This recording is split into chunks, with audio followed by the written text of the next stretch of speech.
Good morning and welcome to SpaceX and Axiom Space's splashdown coverage of AX-3, the third crewed mission to the International Space Station by Axiom Space.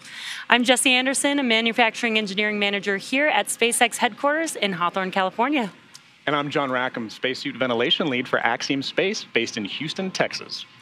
With over 21 days in space, our crew spent just over 18 days aboard the International Space Station. And while on board, they experienced more than 288 orbits and covered over 7.6 million miles. And now we are in the final phase of their journey. Over the next hour, we will follow the return of Commander Michael Lopez Alegria, Walter Vilade, Alper Izarrache, and Marcus Want as they splash down off the coast of Florida and bring the operational phases of the AX-3 mission to a close. Over the last 40 hours, Dragon has been moving into position for re-entry with downhill phasing burns, firings of Dragon's Draco thrusters to adjust the spacecraft's orbit in advance of returning to Earth. The next action coming up for Dragon will be to jettison the trunk, which is the cylindrical, unpressurized part of the spacecraft. Once the trunk is separated, Dragon will be running entirely on battery power. The trunk is currently connected to the aft or the bottom section of the Dragon capsule where the heat shield is located. From there, the spacecraft will use its forward Draco thrusters to perform a deorbit burn, which will last about 9 minutes, and put Dragon on a trajectory to return to Earth. This will be the last time that we use those forward bulkhead thrusters. After that, we will close and lock the nose cone in preparation for re-entry. During re-entry, as Dragon passes back into the Earth's atmosphere, we will have an expected loss of communication, sometimes referred to as an LOS, or loss of signal. This particular LOS is caused by the friction of the spacecraft pushing through the air at a high rate of speed to the point that it builds up a layer of super hot plasma around the vehicle. This plasma will dissipate and the communications will resume once the vehicle slows down. This LOS should last approximately 7 minutes. Throughout this time, nitrox is used to cool the cabin and the suits to keep the crew comfortable. Nitrox is a mixed breathable gas that is also used in scuba diving. After we regain communication with Dragon, we'll have a couple minutes before the drogue parachutes deploy.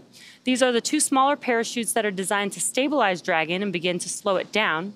Less than a minute after the drogue parachutes deploy, we'll see release of the 4 main parachutes. These are the big orange and white parachutes that further slow the vehicle down. Over the course of 3 minutes, the drogues and the mains work together to bring the vehicle's velocity from 350 miles per hour down to just 15 miles per hour, at which point Dragon will splash back down on Earth. And when it does, SpaceX knows exactly where Dragon is expected to land, with recovery teams pre-positioned in the area. These teams are trained to quickly make contact with the Dragon spacecraft, secure it, and then hoist it aboard the main recovery vessel. From there, teams will open the hatch and help Commander MLA. 5 minutes. SpaceX Dragon, wake up.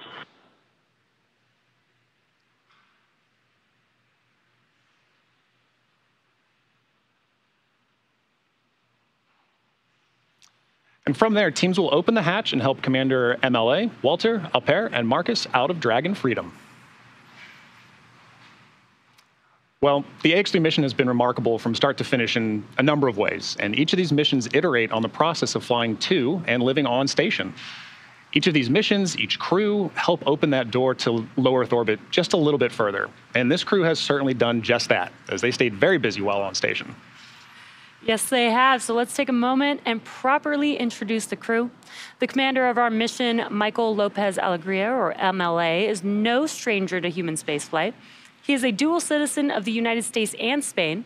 AX-3 marks his 6th mission to space, having completed 3 space shuttle flights and a Soyuz mission as a NASA astronaut prior to commanding AX-1 with Axiom Space.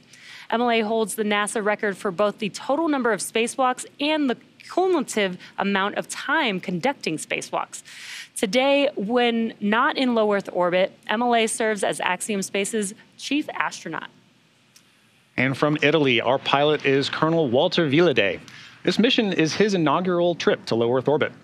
Vilade, a colonel in the Italian Air Force, currently serves as head of the Italian Air Force's representative office in the United States. He has completed cosmonaut training as a space engineer, participated in multiple analog training missions, and flown a variety of aircraft and missions as an active flight engineer in the Italian Air Force. This mission is significant for Italy in that it commemorates the 100th year since the founding of the Italian Air Force. From Turkey, our third crew member is mission specialist Alper Izraci. Through this mission, Alper has become the first Turkish astronaut to go to space. With 15 years of experience across a myriad of aircraft for the Turkish Air Force, Izraci got his start in the Air Force Academy in Istanbul, Turkey, and earned a master's degree from the U.S. Air Force Institute of Technology. He then flew as a commercial airline captain for several years before returning to duty in the Turkish Air Force. On a further note, this mission marks the 100th anniversary of the founding of the Republic of Turkey. And finally, from Sweden, we have mission specialist Marcus Want. A lieutenant colonel in the Swedish Air Force, Marcus flew 9 years as a fighter pilot and graduated from the U.S. Navy Test Pilot School at the top of his class. In November of 2022, Marcus was selected by the European Space Agency as an astronaut reserve. However, with the AX-3 mission, he becomes the first project astronaut in ESA's history, a new designation within their ranks. And through this mission, he becomes only the second ESA astronaut of Swedish nationality to ever go to the International Space Station, a milestone marked in a year of jubilee as the 500th anniversary of the founding of the country of Sweden. What an incredible crew. They have been well prepared and trained and have such an array and years of experience. Yeah, they really do, Jesse. You know, this is the first all-European commercial mission to the ISS, and these 4 men proudly represent the 5 nations that they represent. And you know, their training has really brought them from launch to life on orbit and now into their journey back home. At the moment, Dragon is doing a couple of things autonomously. It is an autonomous vehicle. It's isolating the thermal control system fluid loops from the radiator. This system is what will help keep the internal temperature of Dragon temperate for our crew during re-entry. Next up, we are waiting for the claw to separate. The claw connects the trunk to the capsule, delivers power, telemetry, and fluids, and claw separation is the first step in trunk separation. And we are just about 3 minutes or so away from claw separation.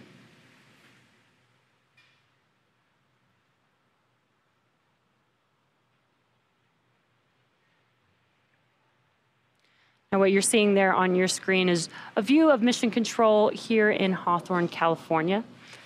And again, in just a few minutes, we will have claw separation, which will be shortly followed by trunk separation, just about a minute afterwards. And then a few minutes after trunk separation, we will begin a deorbit burn that will help bring the Dragon into an orbit that takes it down ready for the landing zone. Yes, and while we're waiting for that, on your right of the screen, you see Mission Control Center in Houston, Texas. That is Axiom's Mission Control Center, also known as MCCA. And from MCCA, you know, teams have been monitoring and supporting this mission. Deorbit sequence start. Copy. That's great. That's just the kind of call these crews are waiting to hear and these support teams are waiting to hear from Mission Control.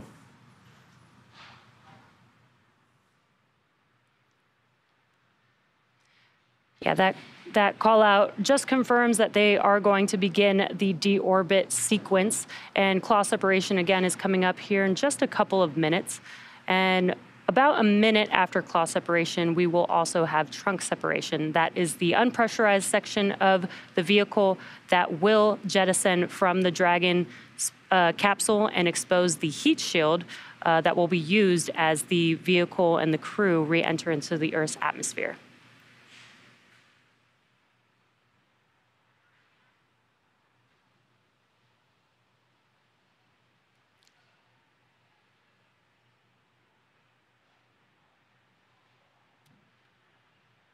And again, on your right, you see views of MCCA, Axiom's Mission Control Center in Houston, Texas.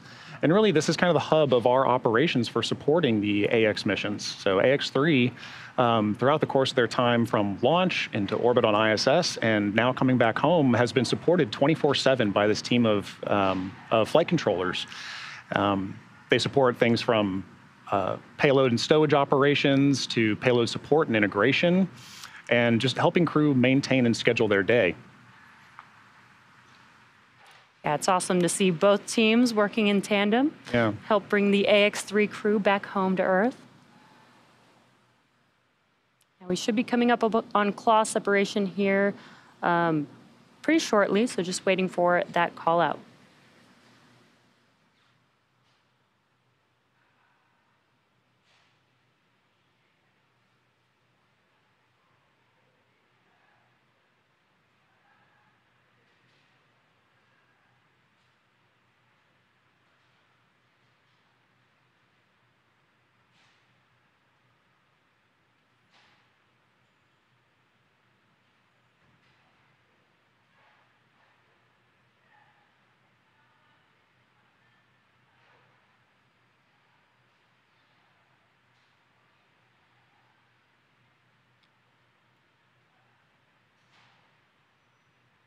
Again, if you're just joining us, we are expecting claw separation here any moment now and just waiting for the call out. Once we do have claw separation, about a minute later, we will be able to jettison the trunk from the Dragon capsule.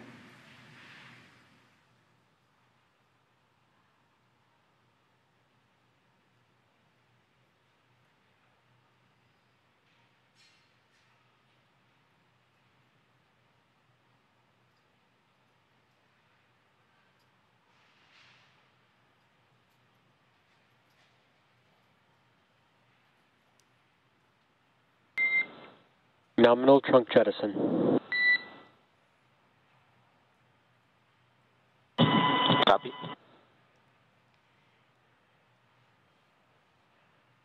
And great news, we did hear a call out confirming trunk separation. That means that we also had claw separation, which prepared us for that trunk jettison. So that means that telemetry is looking good, the nitrox system is primed for cabin and suit cooling, and the heat shield is exposed and ready for atmospheric reentry.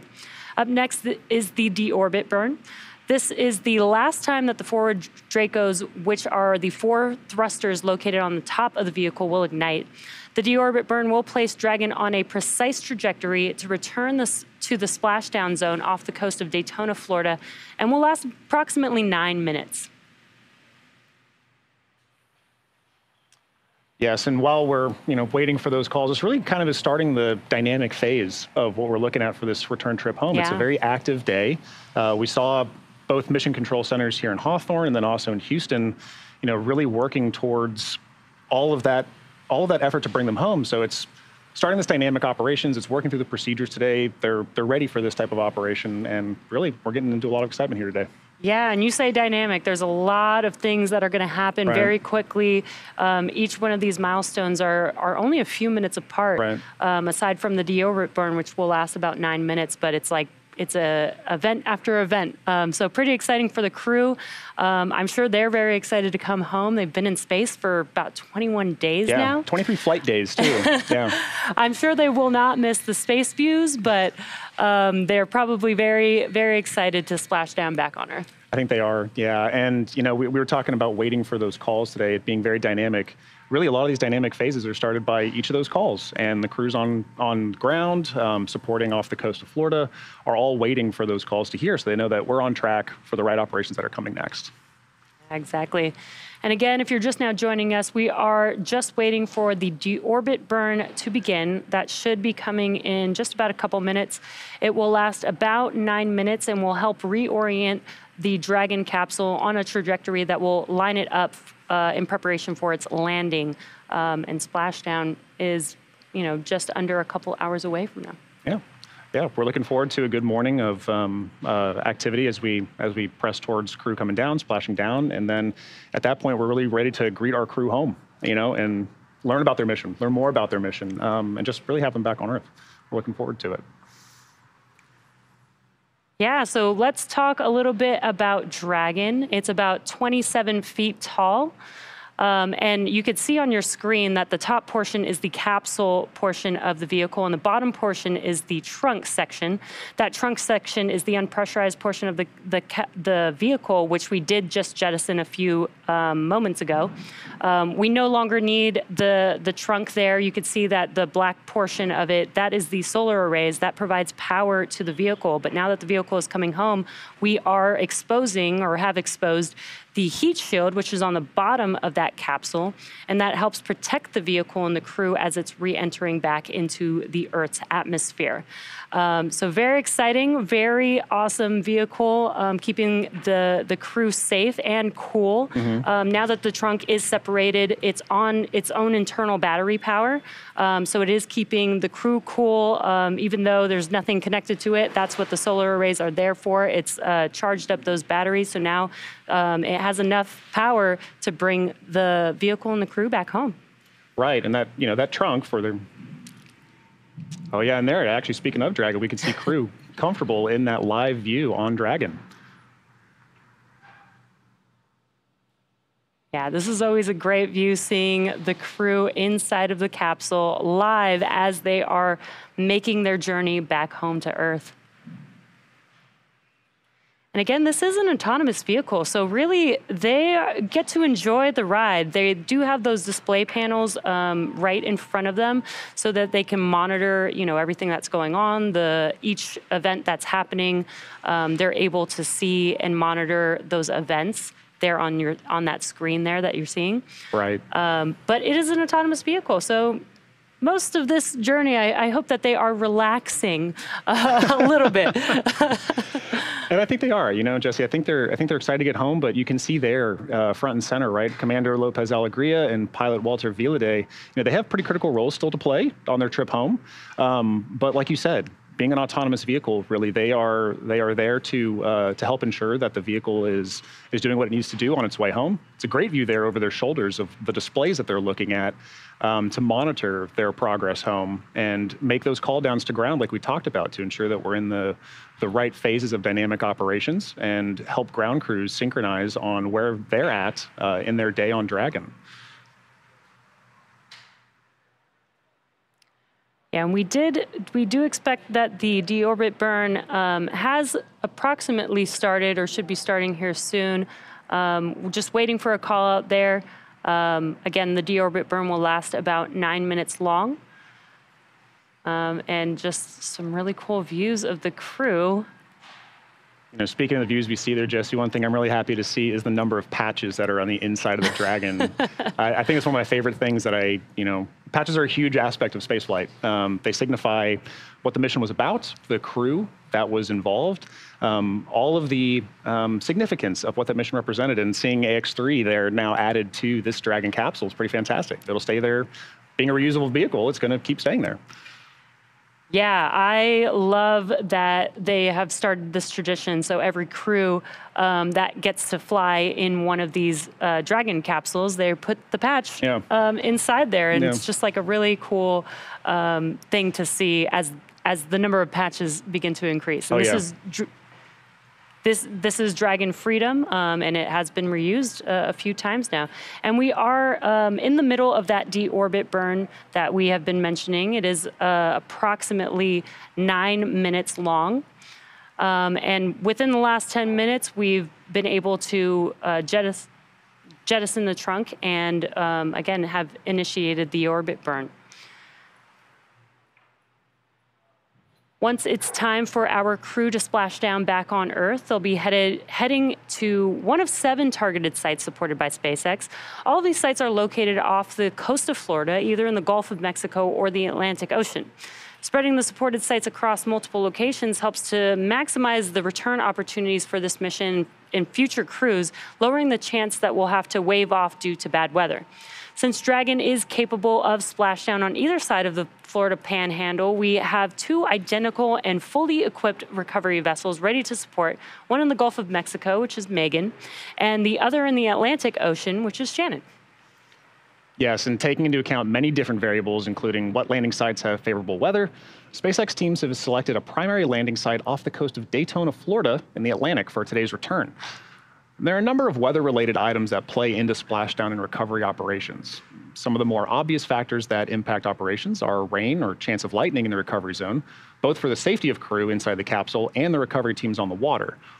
But we're also looking for wind speeds to be less than 15 feet per second, or about 10 miles per hour, and relatively calm seas, so that we can safely execute recovery operations, which includes landing a helicopter on the recovery ship to fly our crew back to shore. As you can see, there are a number of variables and criteria that come into play, and they all help ensure safety for both the crew and the recovery teams.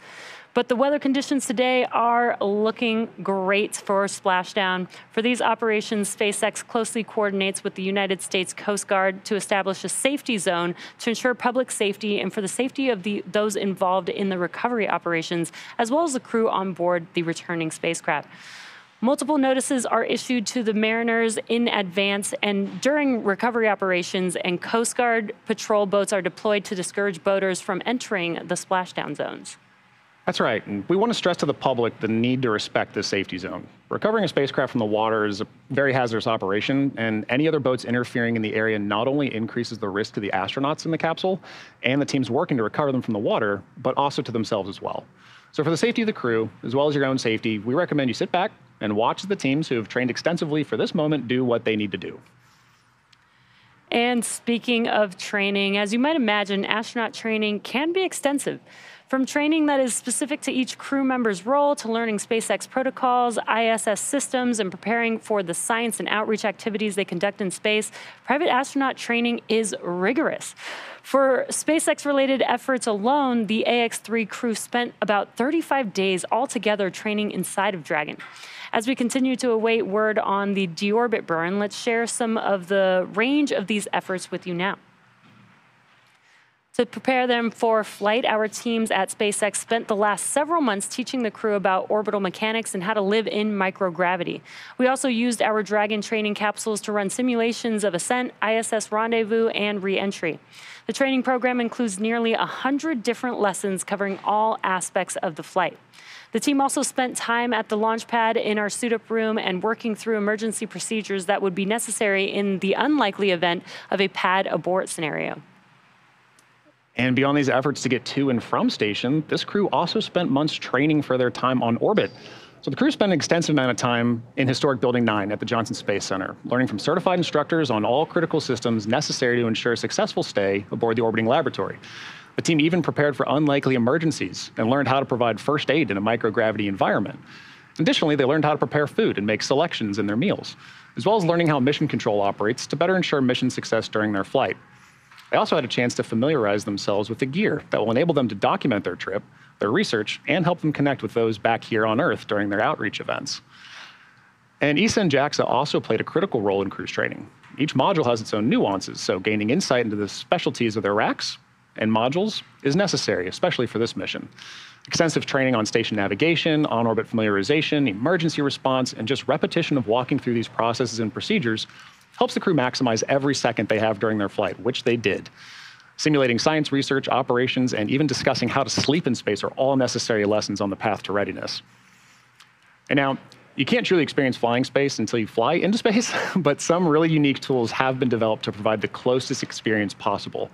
An altitude chamber can challenge the body with oxygen deprivation in a controlled and safe manner. And human-sized centrifuges send the crew members for a spin to simulate the G-forces that will be experienced by the body during launch and re-entry like today. It can be a nauseating experience, but it does help the crew know what to expect to be as prepared as possible for what this day holds. And for AX-3, the Italian Air Force, the Turkish Space Agency, and ESA each had their own specific mission objectives for their respective crew members. And together, we made sure that they were ready to meet these goals. Yeah, I think it is pretty amazing all the work that these crew members put into training for launch, for time on the International Space Station, as well as returning back home. And I think people forget that you're not just training for, the dynamic events of launch. You're also training for, the science that they're doing on the mission, and for the AX-3 crew, the outreach events that they're also doing throughout their mission. So it's not just, one portion of the training. They have to train on so many different things. You're right. They're training for like what you see here, right? They're training for capsule operations, for vehicle operations. They're training for their launch day, their landing day. They're training for the life on orbit.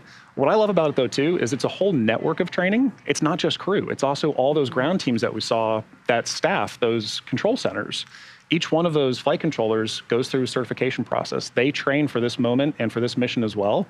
And together, that whole team and network knows exactly what to do throughout the mission. They're trained for nominal and off-nominal events. And it's an entire journey for both crew and ground teams to really successfully accomplish this mission. And X3 is a great example of that. They succeeded in accomplishing all of their mission objectives.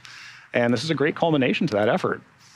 Yeah, you make a great point. There are 4 crew members on Dragon, but they've brought a lot of people with them from Axiom Space, from Dragon SpaceX. SpaceX, deorbit burn complete, performance nominal, nose cone closure is initiated.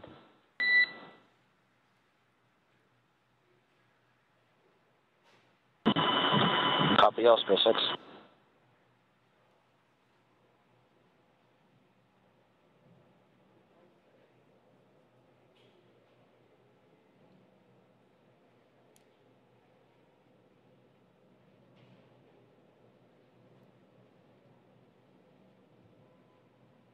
And we just heard that call out that the deorbit burn is complete. In the background, Dragon is currently inhibiting those forward bulkhead Draco thrusters that we just used to complete the deorbit burn, ensuring it's safe to latch the nose cone shut for re-entry. Also, the vehicle has initiated the nitrox suit purge. This will help keep the crew cool and comfortable during re-entry, which is coming up in just a few minutes. At this point, the nose cone is closing and protecting the forward hatch for re-entry. The crew is using their screens to monitor the locking of the nose cone, which is done by a set of hooks.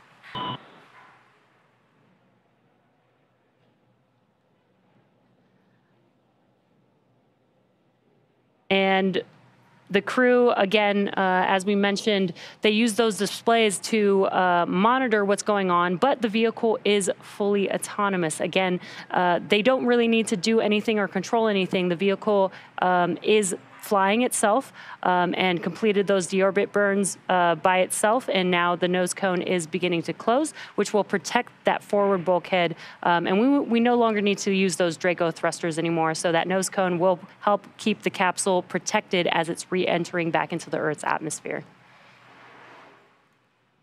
Right, and the nose cone really is another great example of that dynamic operation, a certain call out that we're waiting for to know that the vehicle is on a good path on its timeline to get back home.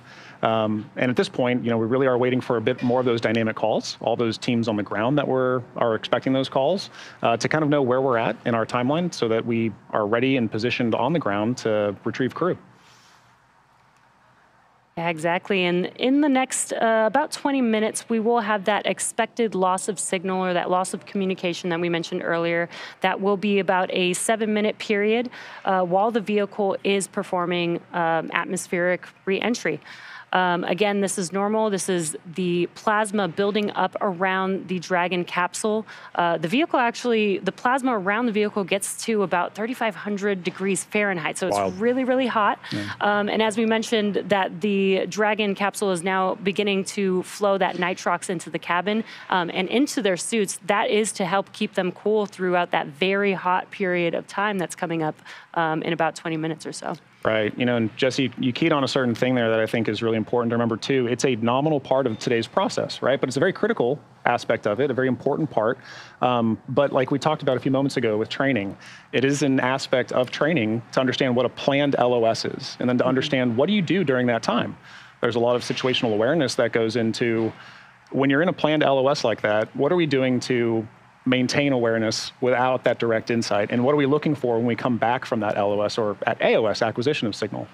And so leading up to an LOS, teams on the ground have trained for what are we looking for? What are we going to be executing during that time so that we know when we come back for that acquisition of signal, here's where we are and here's where we need to go next. And I love that aspect of it. I think it's a really important thing to remember that these things are planned. It happens on ISS. You have them every day and you plan around them. And it's an important part of the space flight.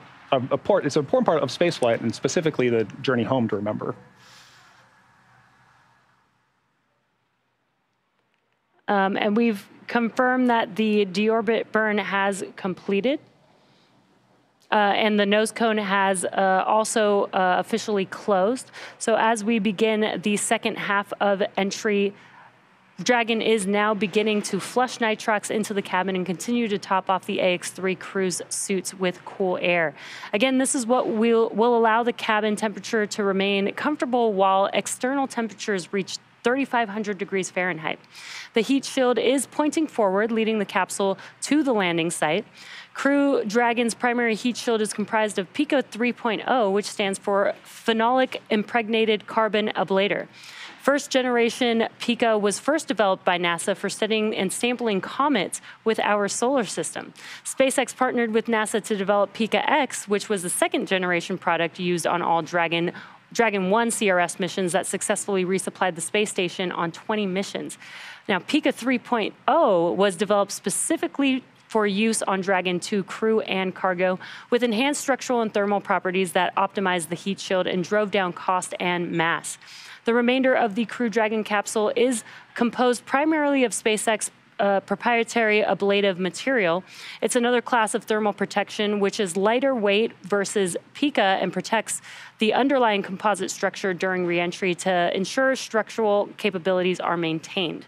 While Crew Dragon will experience temperatures well over 3,000 degrees Fahrenheit during peak re-entry conditions, the characteristics of the TPS or thermal protection systems, coupled with the ECLS or ECLS environmental control and life support system in the pressurized interior, will ensure that the AX-3 crew will stay cool and comfortable during all phases of re-entry through splashdown.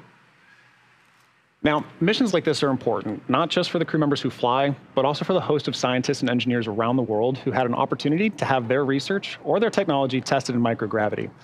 And for Axiom Space, this is at the heart of why we do these missions. We are building opportunities for others to advance what is possible and expand on what is known. So for MLA, Walter, Alper, and Marcus, this has been an incredibly successful mission. Just to highlight and recap a little bit, the crew conducted a total of 54 research-associated activities around the mission, both on ground and on ISS. Now, 36 of these were on-orbit experiments and tech demos. This also included a slew of life science biology projects, human research projects, plant-based projects, physical and earth science projects, and like I mentioned, technology demonstrations. Additionally, time was focused on the maintenance of research equipment as well, and also just generally understanding how to live and work in microgravity. So, here are some highlights from their time on board the International Space Station to share with you. Now, on January 20th, Freedom Dragon docked to the ISS. And upon ingress to the ISS, the crew was greeted by the Expedition 70 crew in a welcome ceremony. And this really kind of started their entire 18-day stay on the orbiting lab, which was incredibly packed. So over the next 18 days, Alper, Walter, Marcus, MLA all conducted a slew of media outreach events, science and technology demos, but also a number of payload and research activities that we can see there on our screen, including getting to work with the Life Science Glove Box, which I think is amazing. Additionally, we had those technology demos. So Marcus got to interface with robotic crews on ground, as well as some suit demonstrations on orbit. And as we mentioned, this is an opportunity for this crew to understand what it's like to live and work in a microgravity environment. But at the end of their 18 days, they culminated in a short farewell ceremony, which sent crew home. SpaceX, nose cone secured for entry.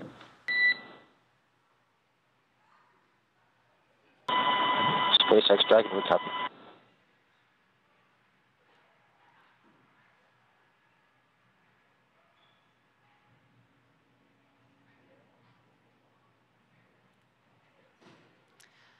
What's really cool about all those things that you mentioned is not only is the crew returning, but there's going to be over 550 pounds of research also returning back to Earth with the crew. And Dragon makes that possible. Dragon is designed to carry up to 7 passengers on the vehicle, but today we only have 4 crew members, which means that we can use the additional space currently in this configuration, which is underneath the seats of the 4 crew members, to store cargo.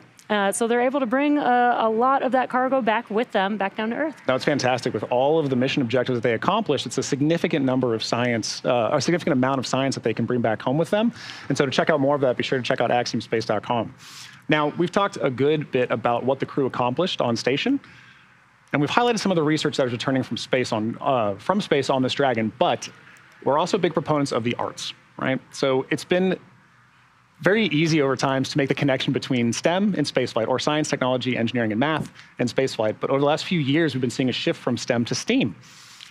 And on this mission, we were able to actually have a number of pieces of artwork that were placed in space. This is an essential part of exploration, and we wanted to showcase that on this mission.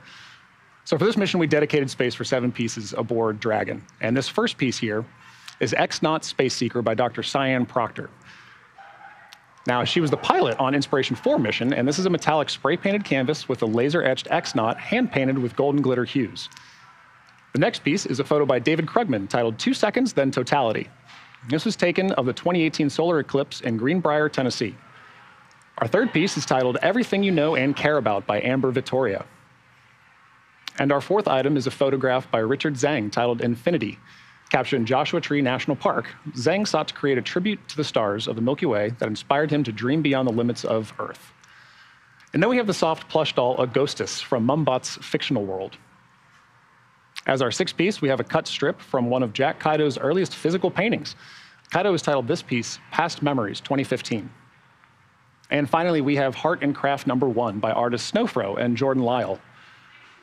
Now, all these pieces stayed on board Dragon during the AX-3 mission, and through a collaboration between Axiom Space, Transient Labs, and Nifty Gateway, each of these pieces have a digital iteration inspired by the flown works available for purchase. For a direct link to the Space Girls collection, visit nft.axiom.com. John, what I think is so cool about this is, you know, tying the arts to science and technology. I think people kind of forget that technology is born from the creative minds of, you know, artists and creators. You know, we're just here trying to bring things to life that people have thought about and, you know, imagined. And I love that we're starting to tie that in a lot more and make an effort to do a lot more art and creativity to drive that technology and science. I absolutely agree. It's an essential part of just the human experience, and it's essential that it carries itself into these, you know, these forward missions that we're moving into. You can't have any of this creativity without the artistic creativity behind it. So, you know, this brings to light things like commercial missions like AX-3, Artemis, the Artemis mission, and also talking about stations. So regarding the future, like you just mentioned, Jesse, let's talk a little bit about our future of Axiom Station. So let's take a closer look and see how this vision of the future is taking shape. There's sort of two philosophies in aerospace. One is you sit around and you think about requirements and you think about what you want to build. Or you build something, you test it, you figure out what works, you build another generation. We really believe at Axiom Space, the path to building something that doesn't exist in the world is you got to start building prototypes. We sit and think about what we want to build for a little bit, but then we just go build the thing, test the thing, fire the engine. Our role really is to lead the way. A year ago, walking into this facility, you didn't see nearly as much hardware as you see today. Full-scale mock-ups, training hardware, flight hardware. Axiom was created to build a space station, and that's exactly what this team is doing.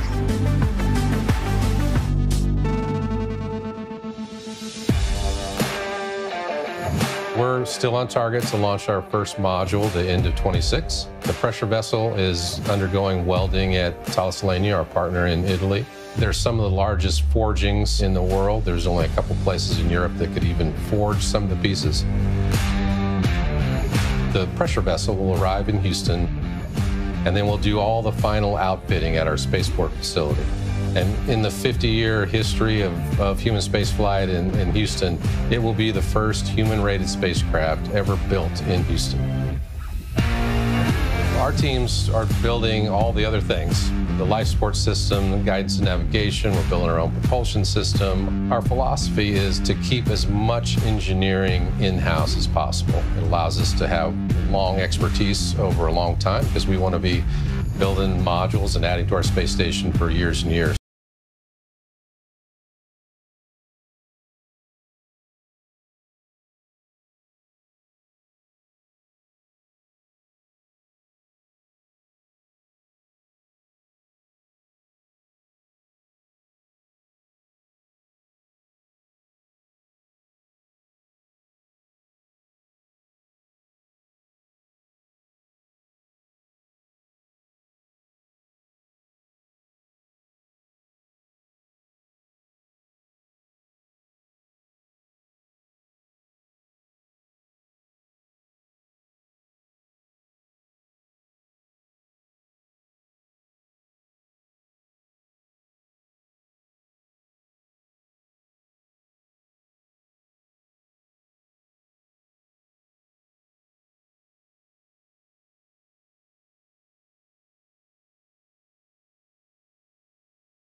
LOS coming up at 5:16 a.m. In just under 10 minutes from now. Reusability is key to making spaceflight more routine and ultimately what will enable humans to become multiplanetary. The Dragon spacecraft flying today is flight proven. The AX-3 Dragon has flown 3 times on missions to the space station. Its first flight was on NASA's Crew 4 mission in April of 2022. Axiom 3 is the second reflight of this Dragon. There have been 12 Dragon crew missions to date, 8 with NASA astronauts and 4 with private astronaut crews. Dragon unlocks new research opportunities that ultimately impact life on Earth. For us, these Dragon missions are important for safely flying astronauts so that they can conduct science and research and other activities in space, but also because they are laying the foundation for that future where more people from more countries all around the world have an opportunity to travel to space, whether it's low Earth orbit, the moon, Mars, or beyond. In the history of human spaceflight, less than 700 people have ever been to orbit. At SpaceX, we want to help create a future where not just hundreds of people, but thousands and ultimately millions of people can travel off of Earth to live and work in space and other planets. Last year, we flew 6 Dragon missions. This year, we could launch up to 8 missions, including 5 or 6 human spaceflight missions, and that's only going to increase in the future. To support our growing manifest of Dragon missions, we've recently made some new upgrades to our other Florida launch pad, Space Launch Complex 40. We're on our way to having 2 launch pads capable of supporting human spaceflight missions, meaning that we'll have more opportunities for more people to fly on Dragon to orbit. If you're interested in helping us advance the future of human spaceflight and potentially fly on a future Dragon mission, check out SpaceX.com to learn more.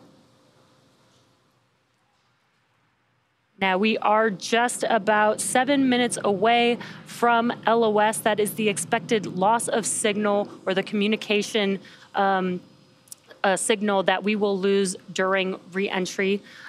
This will be when the plasma begins to build up around the vehicle. That will unfortunately block the communication signal, but we will regain that signal with AOS, or acquisition of signal, about 7 minutes after that. Right, Jesse, and like we mentioned earlier, this is a planned aspect of today's mission. It's an expected aspect of today's nominal operations. And so while we're waiting for that loss of signal and then subsequent acquisition of signal, we want to talk through a little bit of a fun list that the teams had put together about this mission, which I think is pretty great. So, off the top, the first 5 things to know about AX-3. First, AX-3 represents the first all-European commercial mission to the ISS. Second, Walter became the first astronaut to fly to space under the Italian Air Force flag. Also, Alper became the first astronaut for the country of Turkey, and I think that's fantastic. This is an absolutely wonderful milestone for him and for his country. SpaceX Dragon. All 4 crew have tablets secured on satchels, restraints tightened, and visors coming down. SpaceX copies on crew configuration.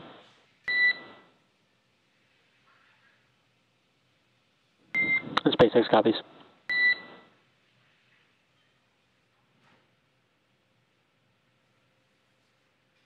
Okay, and that's a good call from Commander Michael Lopez Alegria. That crew is getting prepped for their reentry. And on that, Marcus became also the first project astronaut for ESA, and MLA became the first repeat flyer of a SpaceX Dragon. So he's really racking up those miles, which I love. Now, beyond those first, there were a lot of other fun facts. So for instance, Marcus took with him the Nobel Prize of Swedish author Selma Lagerlöf. Awarded in 1909, Selma was the first woman to ever receive the Nobel Prize for Literature. On a side note, one of her books is an adventure about a boy who rode a goose all over Sweden. And by effect, young readers would learn the geography of the country. So I can definitely see the similarities for Marcus here, who's currently riding a dragon around the world and then communicating back on all the lessons he'll be able to share.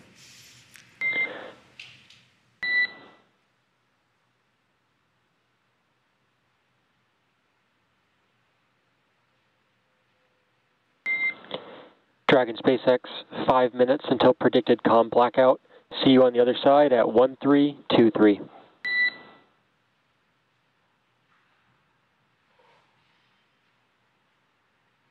Copy, SpaceX. Talk to you soon.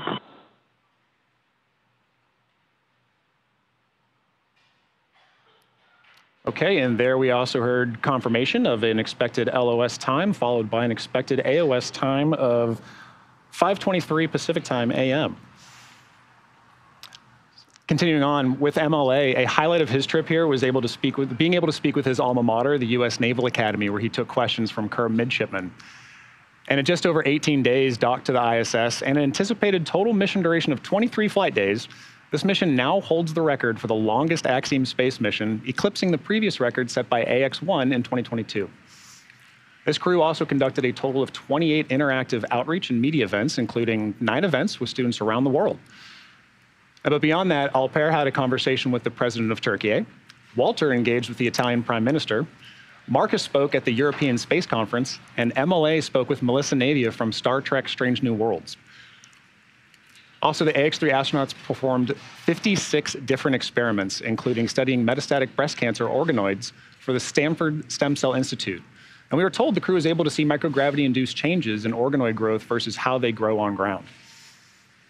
That is a very long list of things that this crew did on board the International Space Station, but all really awesome. It's great to see that they also incorporated some outreach events throughout all their science experiments that they had to do while they were working there. So just incredible crew. Oh yeah, it was an amazing mission. They accomplished all their mission objectives, from media outreach, like you mentioned, Jesse, to all of the science research that was done, and to be able to come back and say, we did it all. That's an amazing feat. And this, like we mentioned at the beginning, this is a mission of firsts for so many countries, for so many agencies. But there's one crew member that we have not gotten to talk about, and she's on board, and her name is Gigi. She is a critical crew member and aspect of the mission. So that's right. Our 5th crew member is our microgravity indicator, Gigi. This is a long-standing tradition in spaceflight and was continued on AX-3. And this tradition is having an indicator inside the spacecraft to provide a visual reference for when the crew has reached weightlessness. So as the 5th crew member of AX-2 and now AX-3, the Gigi's mission is to inspire children around the world to learn about space. Gigi is a Build-A-Bear teddy bear wearing Axiom's Axiom-U spacesuit, just like the ones we are currently building for NASA astronauts to wear on future Artemis missions to the moon. You can get your own full-size, flight-ready Build-A-Bear crew member for all your missions at home. As you can see, she's ready for every adventure. The zero-G indicator is one of my favorite parts of crew missions, so very awesome to see Gigi on board with the crew. And speaking of spacesuits, the spacesuits are very unique and custom designed, and you can see there on your screen. They have a 3D printed helmet, and this is actually all a single piece. Everything is connected together. The suit with the helmet is all a single piece. And this suit is actually made to fit with the seat. So these are custom suits to the astronauts, but also the suits and the suits and the seats are customized to match each other. And they're really an extension of the Dragon spacecraft. They essentially can provide, nitrox and cooling just as the cabin capsule of the Dragon spacecraft. So very cool, very unique spacesuits that we have here. Yeah, and I think those suits really highlight an essential element of what is making days like today, days like launch, and flying these missions so important. It's the attention paid to the crew. It's an autonomous vehicle, but you're going to be on as we saw on AX-3 there, they had a very long uphill. They have a very long downhill. You want to be comfortable during that, and those suits demonstrate that ability to, get crew comfortable, have it customized to their bodies. For their mission. And I think just the suit itself, like you said, it not only looks cool, but it's incredibly functional. Exactly. And speaking of functional, we are just about under a minute away from that expected loss of signal. So the crew will be going through this blackout period here for about 7 minutes. Again, it's expected. This is the plasma building up around the vehicle as it's heating up. It's getting to about 3,500 degrees Fahrenheit. And so we will continue to check in with the crew. The core will continue to check in once we have once we're at about 5:23 a.m. And have that expected acquisition of signal. You may hear some comms of the core calling out to the crew just to check to see when we do have that connection again. Right, and we mentioned earlier, this is a very dynamic day. There's a lot of elements through the day that carry us from, we already experienced undocking a few days ago, but from basically the moment that they've committed now to deorbit and reentry, from here on out, it really is paying attention to these timelined events, the loss of signal that is expected, the acquisition of signal that we have a known time to be pinging crew and seeing how they're doing, followed immediately by a lot of very dynamic back-to-back events, right? We're looking for the drogue parachutes to deploy. We're looking for visual confirmation of the vehicle coming in, and then ultimately followed by splashdown and recovery. It's going to be a very dynamic day. Yeah, it's getting really exciting. We're just under 15 minutes from their splashdown. Right. The crew has been in space for about 23 days or so, and they're almost back home on Earth. Again, if you're just now joining us, at this point, we are in the communications blackout period, which is expected to last approximately 7 minutes due to the plasma formation around the spacecraft. During this time, no vehicle telemetry is received by mission control or the recovery team, and no external commanding of the vehicle or voice communications is possible. As a reminder, Dragon is designed to fly itself and continues to autonomously use Draco thrusters to orient itself during reentry. During reentry, the vehicle will be slowing down from orbital velocity, which is approximately 17,500 miles per hour. The top temperature Dragon will experience upon reentry is about 3,500 degrees. So it is experiencing some really high heat. We did talk about, the suits being an extension of that spacecraft. The capsule cabin is being cooled with nitrox, but also the suits are also being cooled with nitrox. And this is to help keep the crew comfortable as they're going through this very hot period of time. Again, that's 3,500 degrees on the outside of the vehicle. So they might start to feel a little bit of that on the inside of the cabin, but that is what the flowing of nitrox is for, is to keep the cabin cool while it's going through this hot period. Right, and it highlights an essential element of what you need for today, right? That flight suit is a very critical element for their trip home, and so keeping them not only comfortable, but also just that physiology in check, that life support system, it's doing its work with that nitrox, like you said, to keep them cool, keep them comfortable, and it is an extension of the vehicle. But with that type of dynamic day, it's very critical that suit is performing its function, and we're looking forward to getting crew home at the end of this. Yeah, we still have about 4 minutes left in this blackout period. And the crew is expected to splash down on the Atlantic side of the Florida Panhandle, off the coast of Daytona, Florida. And we do have our recovery vessel Shannon on that side of Florida, which is currently waiting for the crew to splash down and will begin their recovery operations to recover the crew. Once they splash down in the ocean, we will do some safety checks, but then the recovery crew will start to make their way to the capsule and start performing recovery operations. Right.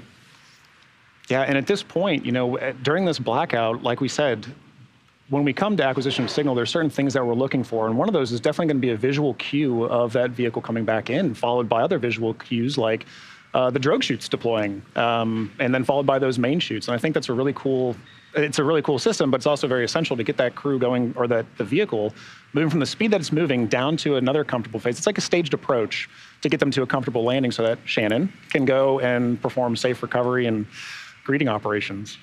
Yeah, I actually think it's pretty incredible that, while you're in orbit, you're traveling 17,500 miles per hour.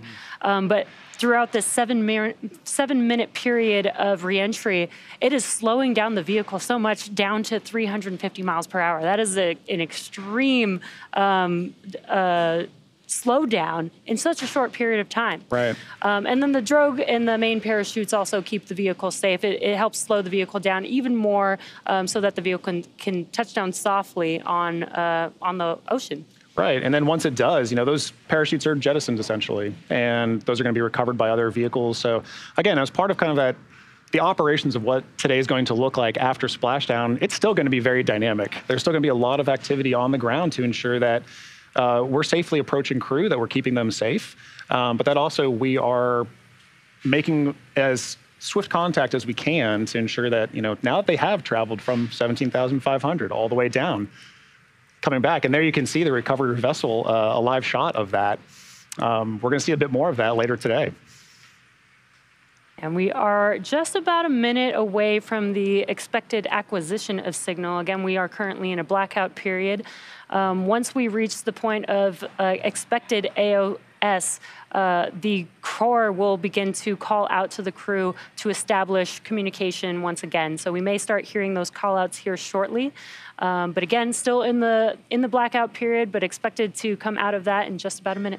Exactly right. And you can see there on your screen, MCC X in Hawthorne here in California, as well as MCC A in Houston, Texas, are constantly monitoring the situation that we have for crew coming back down. They are supporting crew throughout this entire... SpaceX, comm check.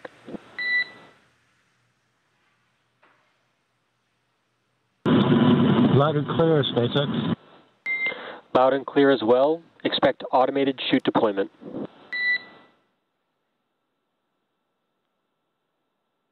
Copy, Arthur.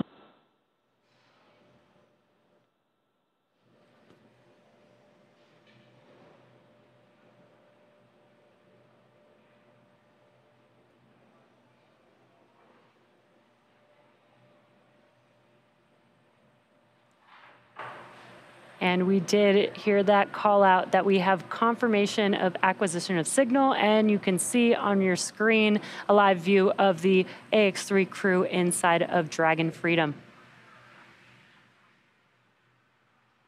Now we're just about 3 minutes away from drogue parachute deployment.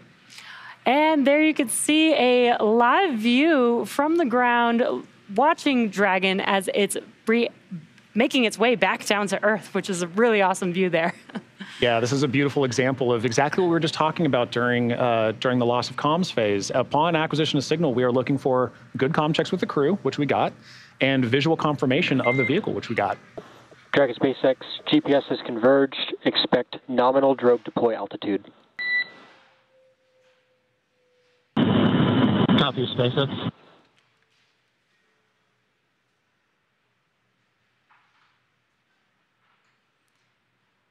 Good comms between the Corps and the crew. And again, we are just a couple minutes away from drogue parachutes deploying.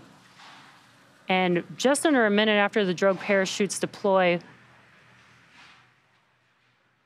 and currently you can see on your screen that they are reconfiguring their seats. So you can see that the seats are rotating down, and that is happening live right now in preparation for splashdown. Yeah. Brace for drogue window.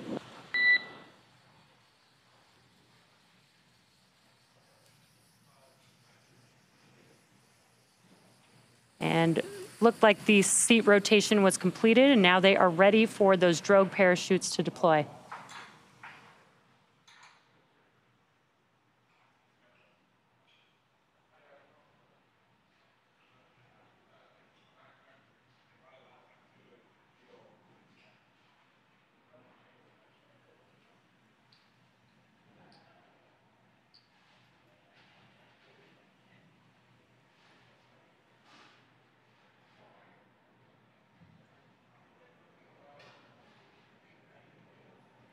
What you're seeing on your screen is a live view of the Dragon capsule returning back to Earth. And there you can see the drogue parachutes have deployed, and a cool view from the capsule itself. Shortly after, we should see the 4 main chutes deploy here.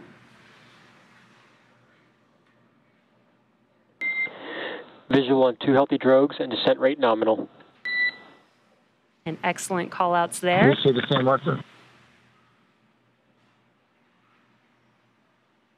And we do have visual confirmation that the drogues have deployed. Now just waiting for the 4 main parachutes to deploy as well.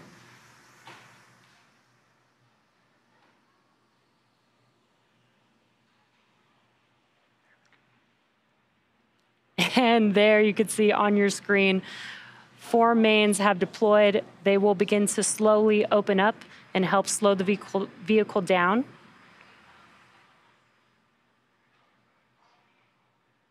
The vehicle is approximately moving at 119 miles per hour, and the main chute's deployed at 6,500 feet.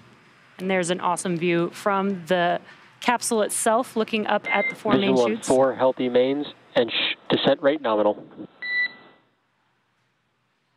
Copy. We show ourselves at 1,000 meters. Copy 1,000.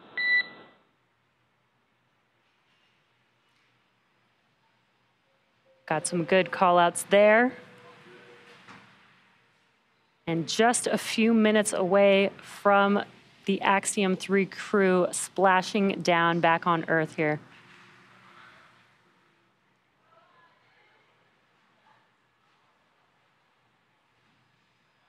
SpaceX Dragon, 800 meters. Copy 800.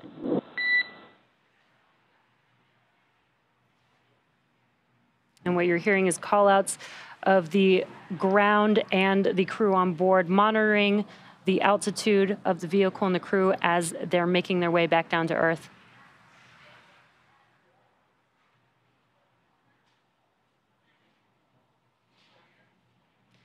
.600 meters.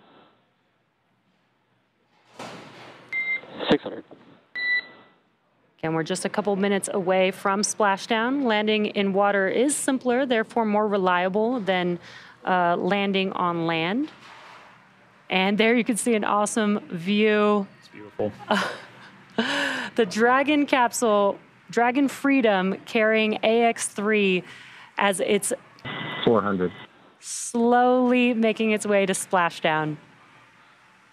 Now, these are absolutely fantastic views that we got at acquisition of Signal, Jesse. It was incredible coming back from AOS to see those good comm checks, those good visual confirmations of the vehicle coming in, and then the visual confirmations of the first drogue chutes, which deployed beautifully, and followed by the main chutes. And additionally, we got to see crew even rotate their seats to prepare for splashdown. All of these are 200. Crew brace for splashdown. Copy. Braced for splashdown.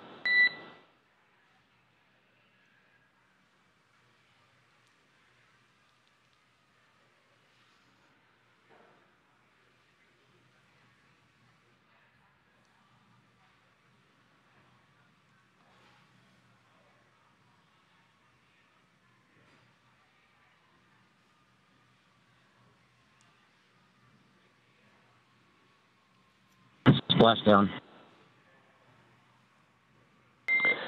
Copy splashdown. We are with you in 4.800. Copy.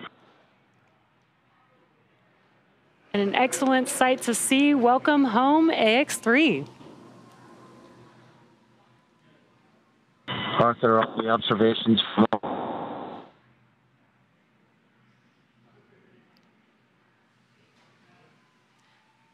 As you can see on your screen, we have visual confirmation of splashdown of the Dragon spacecraft. Dragon Freedom has returned home with the AX-3 crew. Dragon SpaceX, can you repeat your last call? It cut out for post-splashdown observations. nominal. Copy nominal. Some excellent views of the Dragon capsule there. The SpaceX recovery ship and team have been waiting for Dragon splashdown, and they will now begin to make their way to the splashdown SpaceX location. confirm environmental assessment is not necessary. SpaceX confirms, not necessary.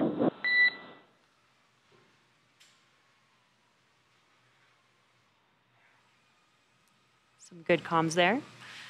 The teams have been ready and waiting about 3 nautical miles away, so it's going to take them about 30 minutes to make their way to our crew inside of Dragon.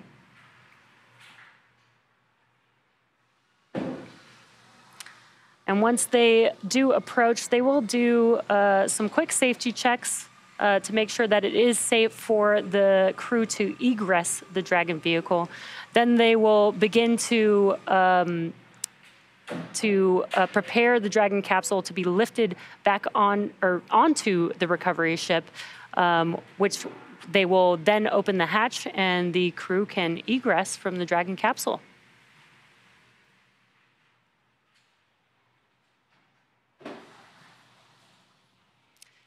These are some great daytime views of Dragon splashdown.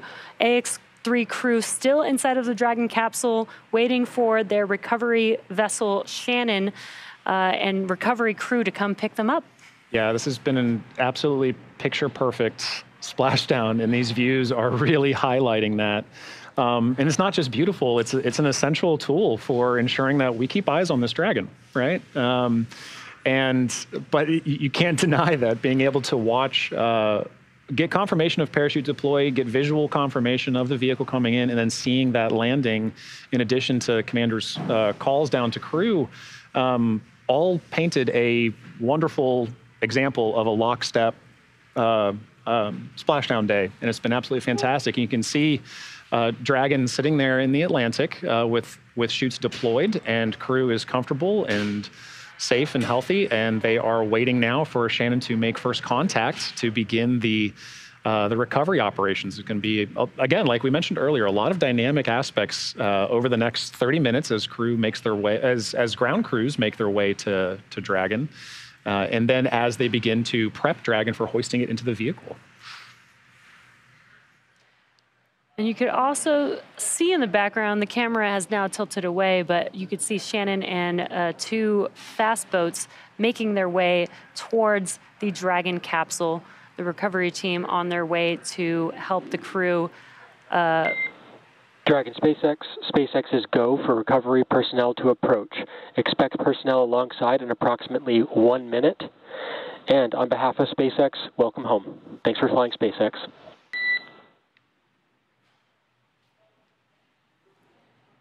Flying SpaceX was our pleasure, and 1 minute to the recovery operation. Speaking of fast boats, that was pretty fast. They're just about a minute away, and you can see them now there live on the screen, the fast boats approaching very quickly. Yeah, and like you said, it was faster than anticipated, but it's an example of when you have teams prepped and you have you've done your homework to know where crew's coming back. It's an example of how Axiom and SpaceX are ready to receive their crew back on land.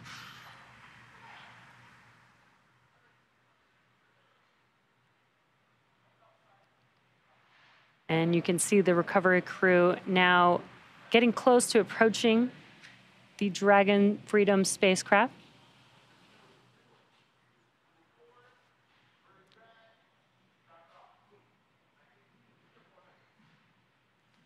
Now, Dragon has already autonomously completed some of the safety inspections following splashdown, and now the recovery team will also perform a few safety checks just to make sure. Dragon SpaceX requests permission to come aboard via the display camera view only. You're welcome to come aboard, Arthur, and just for your essay, all 4 crew members are feeling well.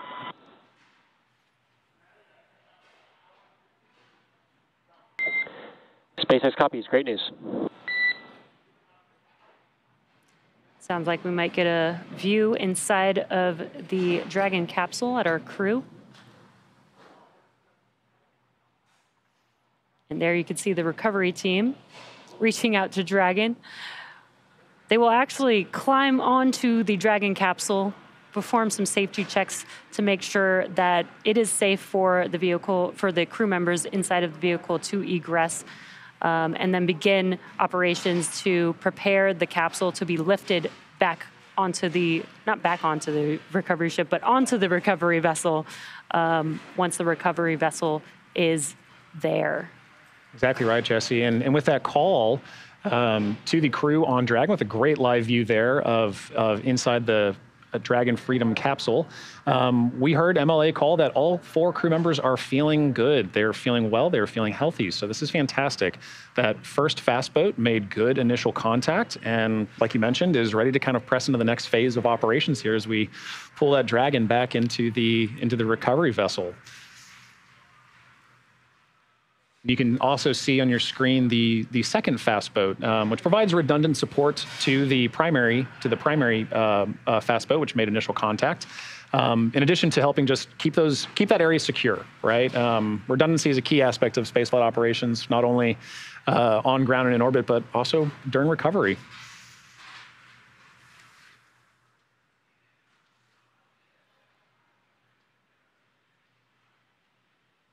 In addition to that recovery, they're also working on that parachute recovery. So we saw that Dragon had jettisoned its parachutes after deployment and after splashdown.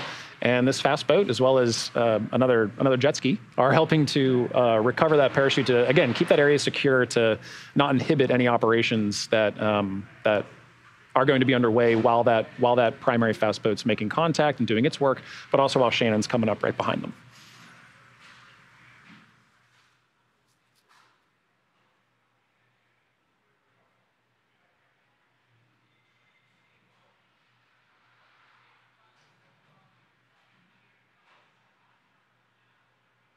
There's that jet ski passing by. Part of the recovery team. Mm-hmm. And again, what you're seeing here is a live view of the AX-3 crew inside of Dragon Freedom, now splashed down on Earth. The recovery team is performing their recovery operations. Again, just waiting for them to perform some safety checks.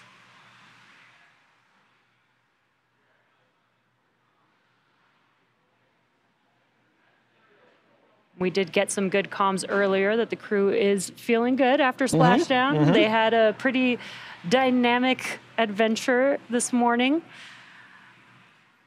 And now hopefully get to relax a little bit while they're, waiting for the Dragon lift onto the recovery vehicle. Right, dynamic, but completely according to plan. It was a beautiful execution of a splashdown day, and you can tell their crew is visors up. They're looking healthy and happy, and I think they're probably really looking forward to that first breath of fresh air.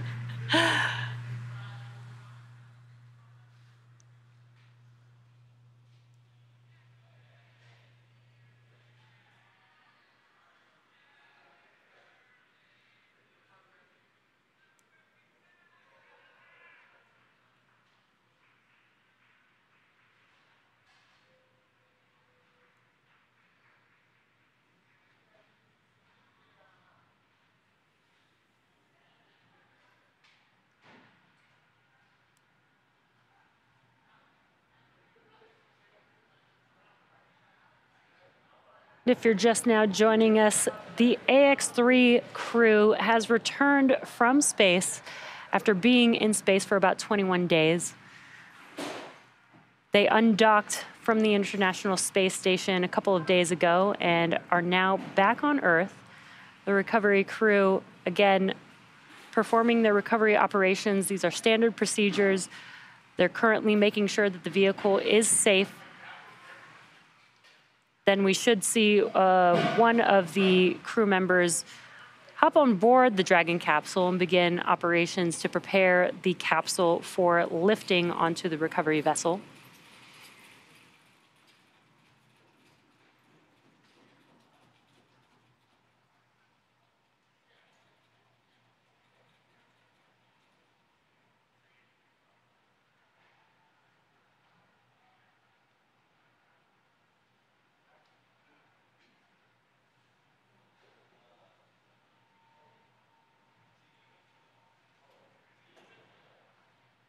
This is an excellent side-by-side view showing on, basically this is still the dynamic phase of operations, right? Crews splash down, they're safe and healthy, their visors up. But at the same time, everybody still has a job to do. So on the right, you can still see crew inside the capsule looking over the shoulders of Commander Michael Lopez Alegria and pilot Walter Villaday as they monitor their vehicle systems and stay in contact with ground crews here, with Core at SpaceX. And then on the left, you can see as the primary fast boat has made first contact, initial contact with Dragon Freedom after its splashdown coming in from space. And at this point, they are maintaining that contact and just ensuring that the area is safe, that the vehicle is safe to continue those hoisting operations. So I love being able to see these views side by side to help everybody maintain that awareness exactly of what's going on outside the vehicle, but also in.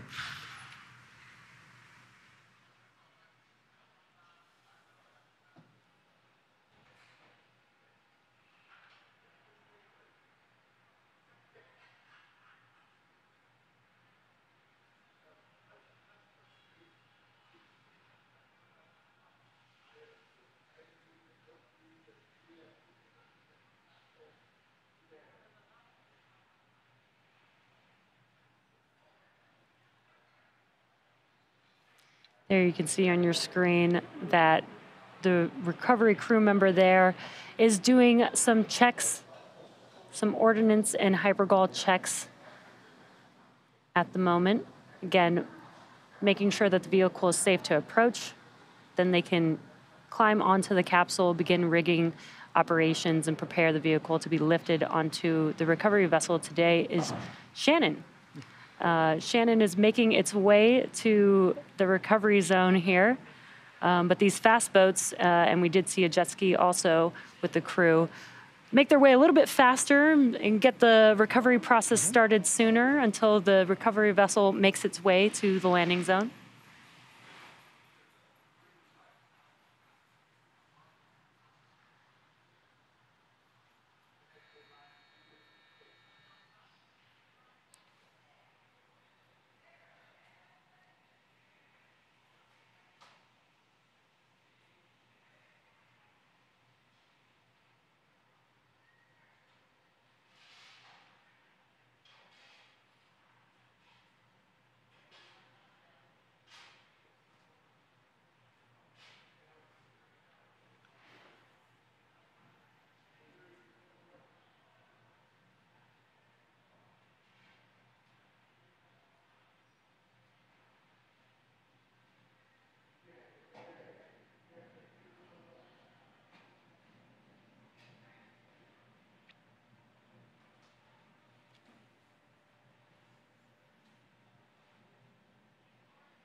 What you're seeing is a live view of the AX-3 crew inside of Dragon Freedom, patiently waiting for their recovery operations. They have made their way back down to Earth, and the recovery team is working their standard procedures in preparation for lifting the capsule out of the water and onto the recovery vessel, and then eventually will egress the crew for the first time in about 3 weeks. Yeah. Yeah, at this point, we're waiting for those ordnance and hypergol checks to complete. Dragon SpaceX, hypergol sweeps, and unfired ordnance checks nominal. Rigging in progress. Approximately 5 minutes until capsule lift. Stand by for PMC with SpaceX flight surgeon. Copy LR, stand by.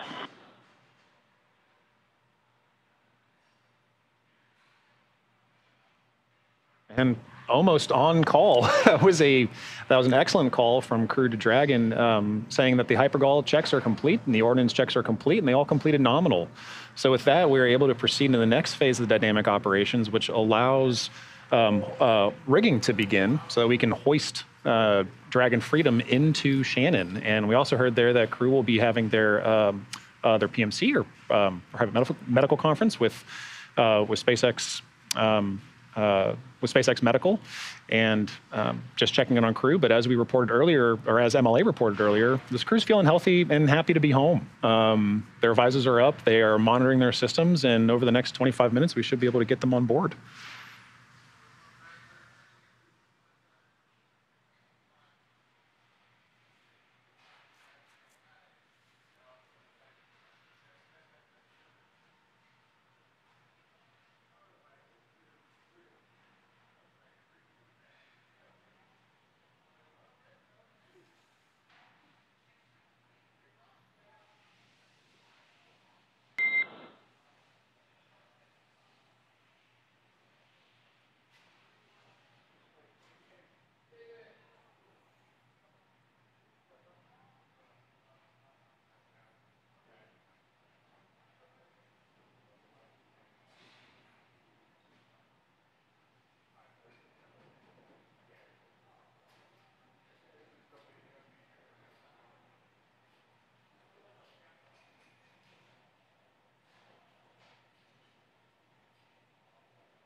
And there you can see on your screen our recovery vessel, Shannon, patiently waiting for the crew and capsule to be ready for lifting onto the recovery vessel.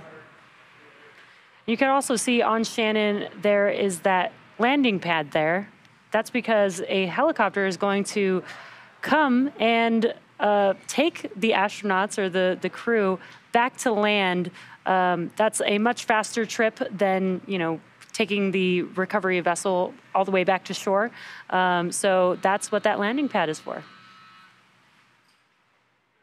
That's right. If you're just joining us, Axiom 3 crew has splashed down in the Atlantic Ocean at 5:30 a.m. Pacific time or 8:30 a.m. Eastern time. And at this point, we are waiting for that recovery, the recovery efforts to continue.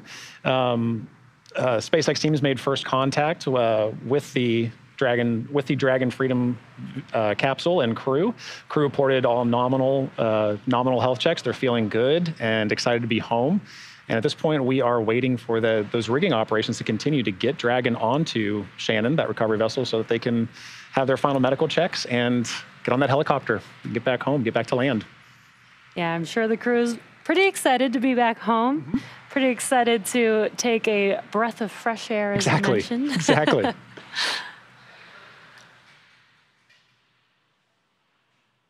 Right, excited to be home after, the 3 weeks in orbit, right? 23 flight days, 21 days, 18 days aboard the International Space Station, where they accomplished a suite of activities. Dragon SpaceX comm check on Dragon to ground public.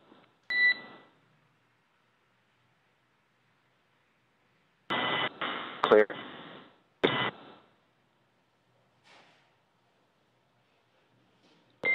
And Dragon, you're coming in choppy.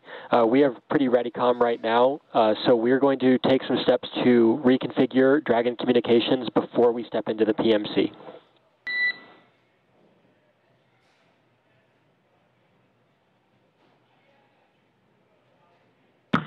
Copy, SpaceX.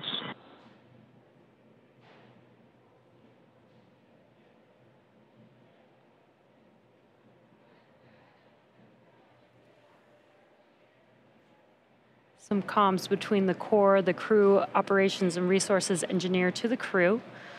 And what you're seeing on your screen is the recovery team, again, a crew member on the capsule, beginning rigging for preparation of lifting the capsule out of the water and onto the recovery vessel.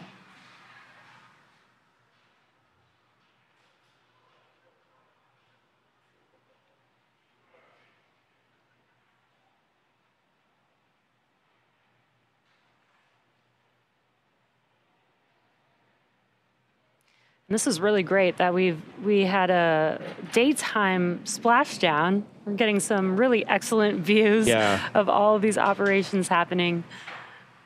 It's a beautiful early morning for splashdown. The weather's looking fantastic. The local environment is looking fantastic for crews to perform these operations, right? We mentioned earlier that this is really a safety critical aspect of the mission. And one that's important to note that we talked about training earlier too, and this aspect of the mission is something that these crews train for heavily. This fast boat recovery team, the entire recovery team efforts, all train for their specific roles in today's operations like this. And when the weather is playing nominally with you like this, it allows for that to execute quite well. And so we're able to see these teams really execute kind of a picture-perfect recovery effort. Rigging is going smoothly. And they're progressing well into it at this point, and we're waiting for those next steps to be able to hoist Dragon into Shannon.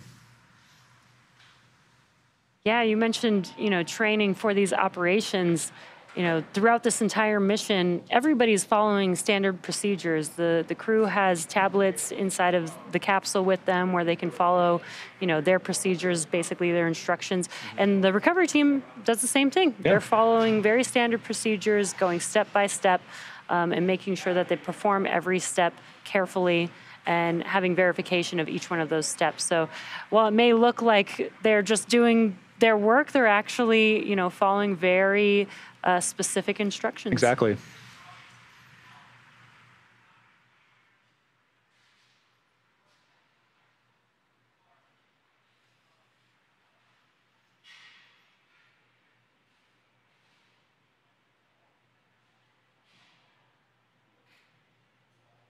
And again, what you're seeing on your screen is a recovery crew member on board of the Dragon capsule, rigging the vehicle in preparation for lifting onto or hoisting onto the recovery vessel.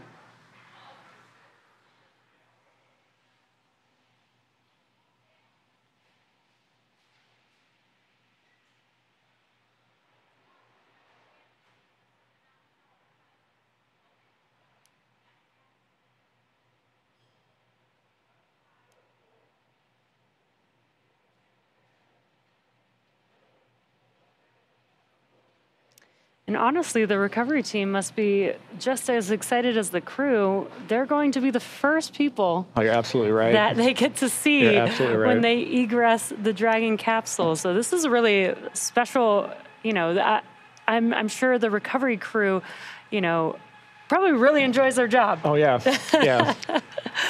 Well, to play such a pivotal role in these operations, right? Crew has been, you know, from launch until now, they've been away from their friends and family and away from Earth. And to be that crew that helps greet them and ensure that they're safely brought in, right? Mm-hmm. Following the procedures, doing your job to make sure that this crew is getting safely brought out of the water and into the vehicle, and then be able to see them smile and see everybody smile at the end of it. It's got to be a wonderful feeling.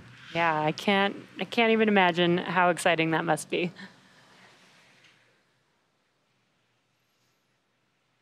Again, a live view inside of the Dragon Freedom capsule with our crew members of the AX-3 crew.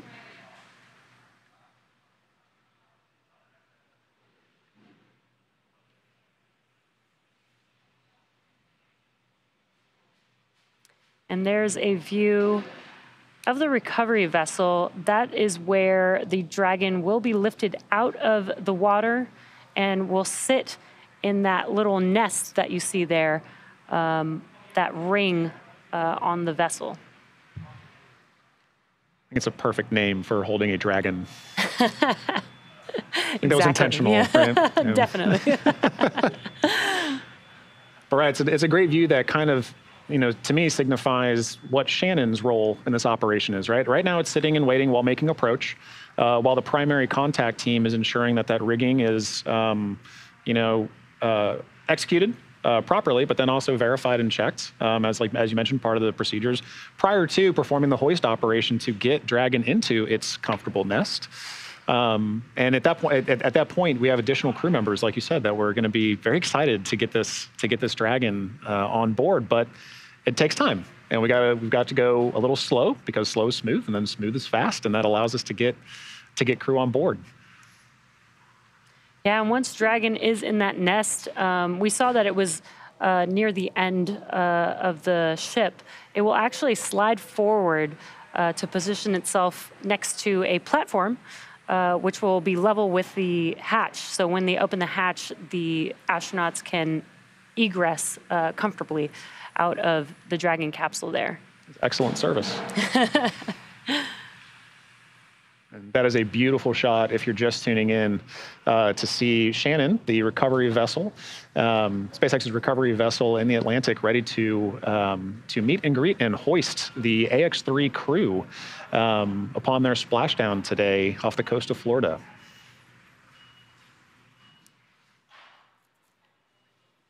And for those wondering what this landing pad is for, again, once the crew egresses the vehicle, they will, you know, do some safety and health checks to make sure that the crew is healthy.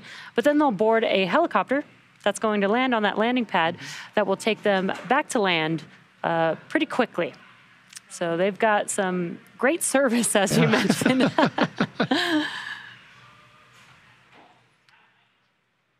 And what's excellent about this view, too, is you can really see a lot of aspects of these operations kind of play out.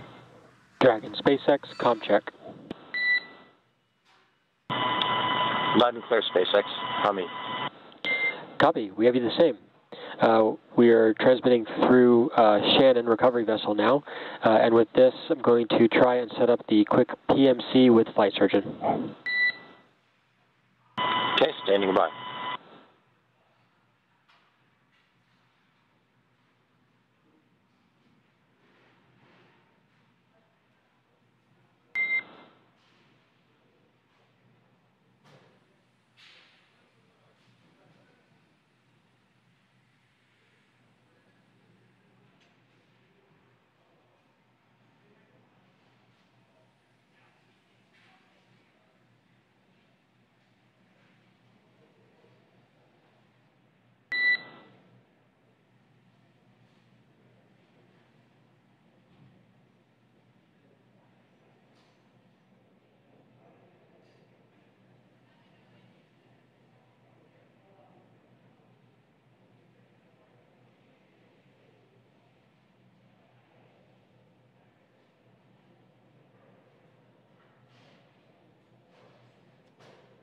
Hearing a little bit of calm there between Core and Commander Lopez Alegria on Dragon Freedom, waiting to establish some communications so that they can talk with SpaceX medical surgeon. But during that time, crews on ground, or in the water actually, are continuing to make operations or proceed through operations to prepare Dragon for hoist into the recovery vessel Shannon. So you can see on your left there the initial fast boat that made initial recovery and proceeded through rigging operations for the Dragon spacecraft. And the recovery vessel Shannon nearing or making closer approach to Dragon to begin the hoisting operations.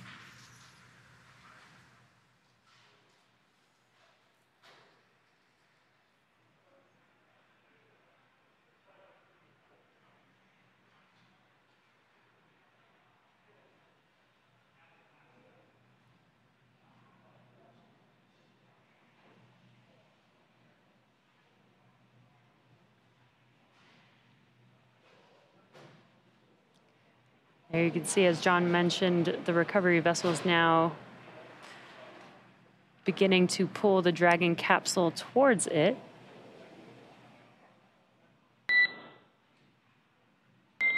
Dragon SpaceX, we are back on Dragon to Ground Public. Loud and clear.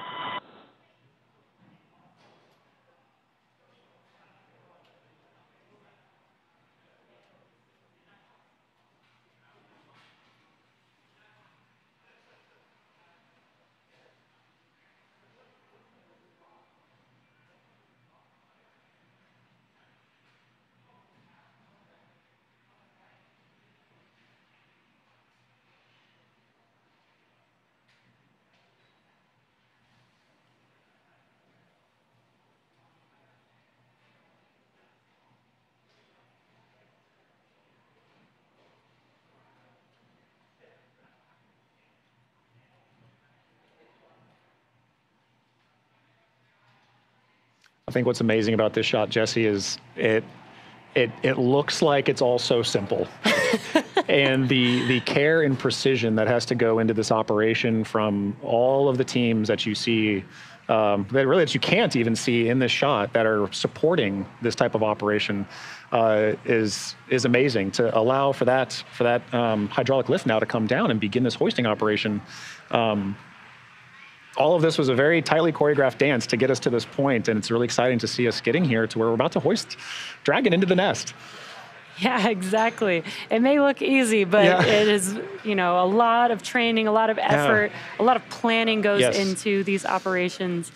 And as you said, very exciting. The hydraulic lift is now down, and they will begin to start to lift the Dragon capsule here shortly. We'll lift the capsule onto the deck of the recovery vessel into the nest that you see there. That's that circular ring there on the deck. And again, once the Dragon capsule is seated. Dragon SpaceX, approximately 5 minutes until capsule lift. We copy, SpaceX.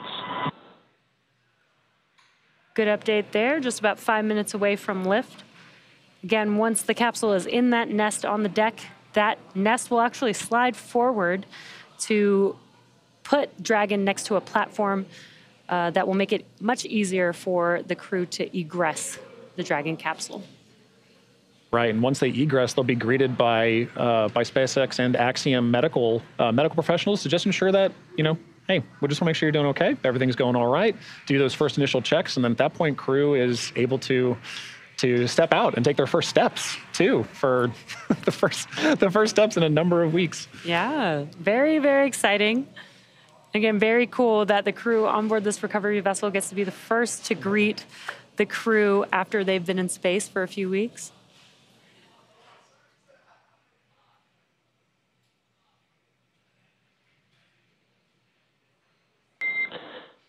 Dragon SpaceX, brace for capsule lift.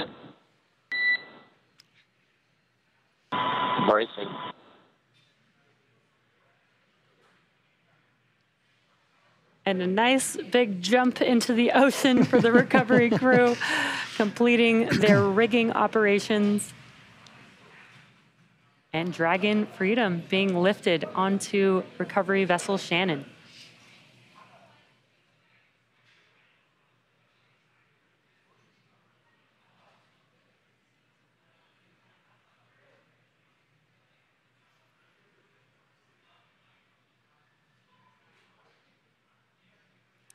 I love that they mentioned to brace for the lift. Yeah. You could see that the vehicle is moving and swaying a little bit, Yep. but I'm sure it was nothing compared to reentry. Oh, yeah.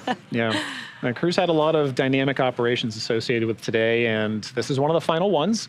There's a few more that have to go into play before they're back on land.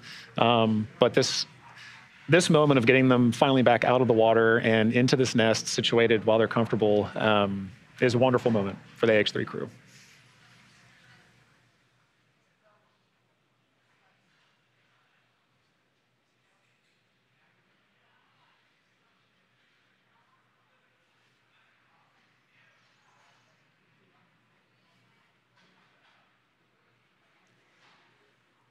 And a great choreographed lift there. Gently setting down the Dragon capsule onto the nest.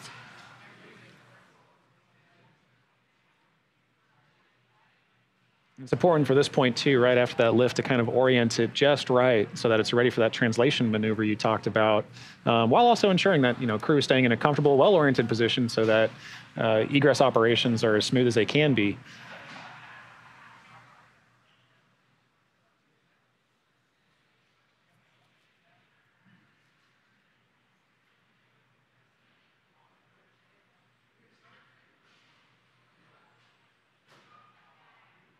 Yeah, this gives you a good view of that hatch that the crew is going to egress from.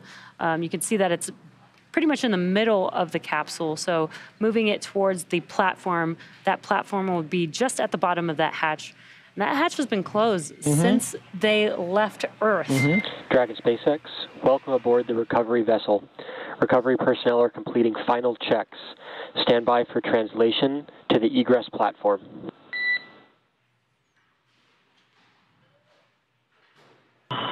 SpaceX Dragon, we copy.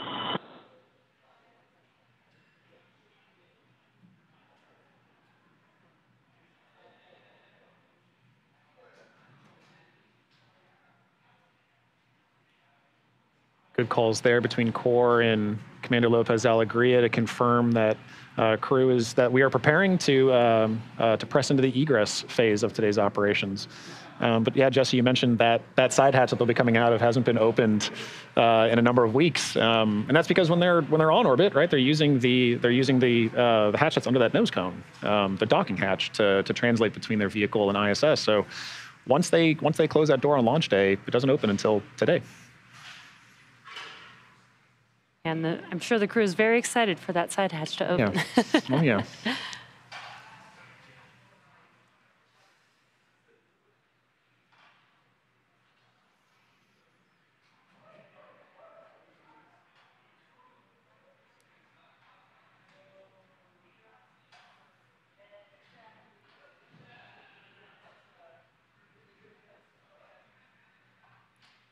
We did hear some comms talking about this, but the crew, the recovery crew there, is doing some last safety checks now that the vehicle is on the deck of the recovery vessel prior to the translation motion of moving the capsule towards the egress platform.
Live view inside of the capsule that is on the recovery vessel, with the crew still inside, patiently waiting. That's right. If you're just joining us, we're in the final phases of the recovery of the splashdown of the AX-3 crew, which splashed down back to Earth earlier today at 5:30 a.m. Pacific time, or 8:30 a.m. Eastern time, off the coast of Florida in the Atlantic Ocean. We're in those final phases of recovery efforts, which is the next step up being hatch open. So this will be the first time that crew has exited that side hatch in over 3 weeks, or about 3 weeks, or 23 flight days and 21 days in space.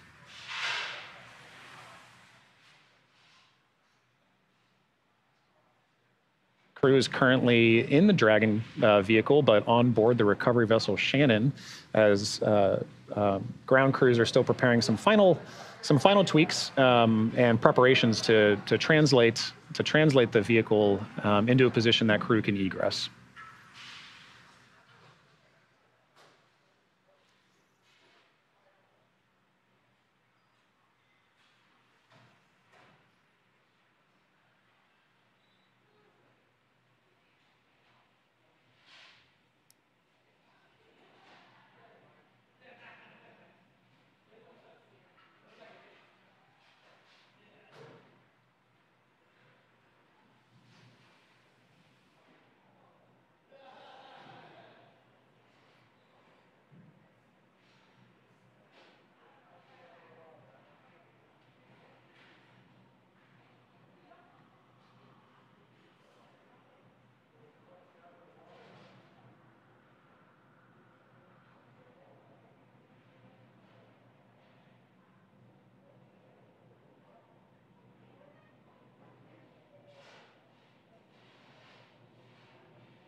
If you're just now joining us, you are watching live coverage of the AX-3 splashdown and recovery, currently in progress. On your left-hand screen, you can see that the Dragon capsule, Dragon Freedom, is on board our recovery vessel, Shannon. The recovery crew is doing their final checks prior to the translation of the capsule towards the egress platform. The next event coming up will be side hatch opening up, and that will be the first time that the hatch will be opened since launch day, and the Axiom 3 crew will take their first breath of fresh air since boarding Falcon 9 at the start of their mission on January 18th. You can see the crew live on your right-hand screen inside of the Dragon capsule, again, patiently waiting. Right, ground crews are still walking through their procedural checks and verifications to ensure that Dragon is in a safe position to translate, and it looks like they have made that call. So you can see Dragon there translating now. Very exciting. I'm sure the crew can feel that movement, and they're getting really excited for that hatch to open.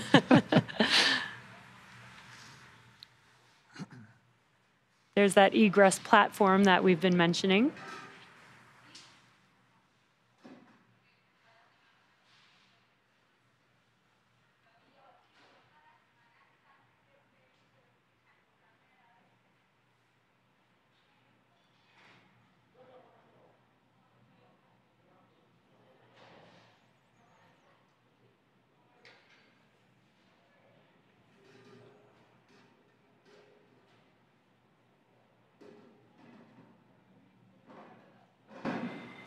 You can see the recovery crew there just preparing the vehicle in preparation for that side hatch opening.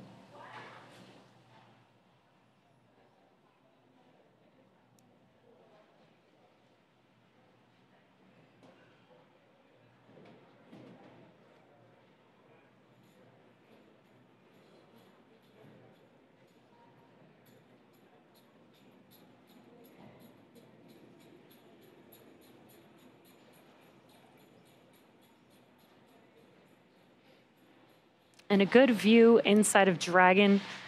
We have the commander on the left-hand side, pilot on the right-hand side. You can see the displays there. Dragon SpaceX, ground team is making final preps for hatch open. Stand by for side hatch opening. Standing by.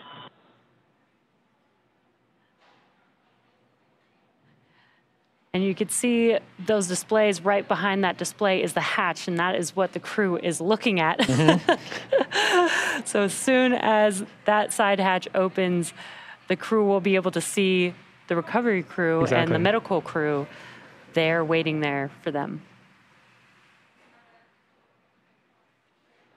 Right, and these are those initial checks that we talked about. The first people that the crew is greeted by is by the medical teams to just ensure that they're doing well after their flight and after their return home, and they'll make some medical assessments and make sure they're okay. And at that point, crew is egressing the vehicle and onto that helicopter ride back home.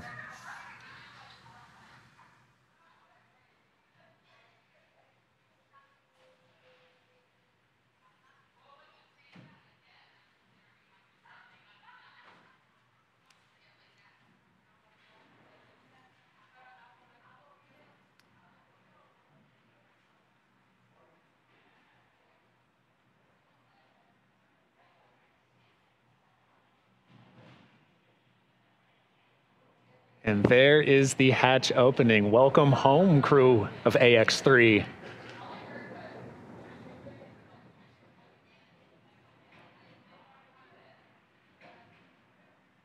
Now that that side hatch is open, they are going to put a protective tool there to ensure that the crew is safe when they egress the vehicle.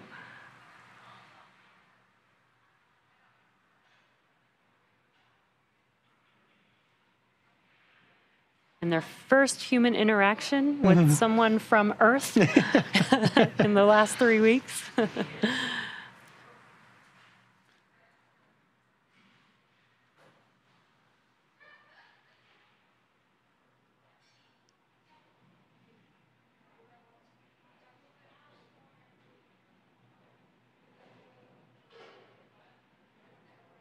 It's a great example of even in this moment, right? The hatch is opened, crew is ready to get out. We're still taking our time to make sure that they're okay, that everything on board is as it should be. And at that point, we'll begin crew one by one, leaving their Dragon Freedom vehicle.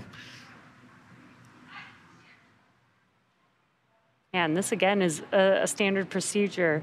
Even when they're getting up out of their seats, it's very important that they are very careful. They've been in space for quite a while. Yeah.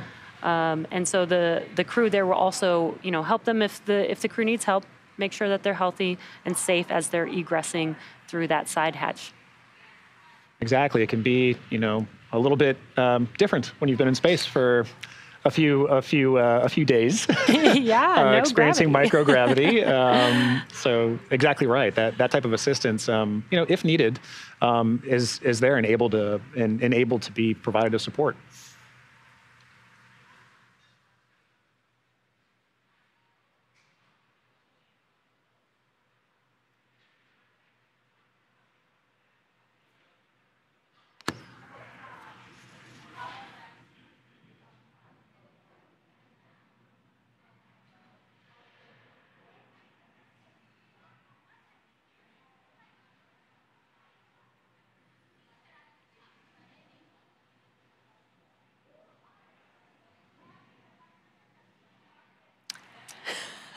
That is an amazing view of the AX-3 crew, waving, smiling, of course, as they have been since launch day on January 18th.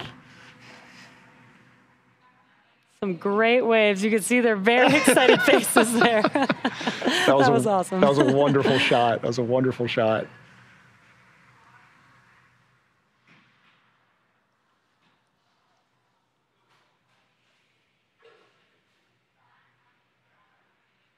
Getting thumbs up there between ground crews and commander.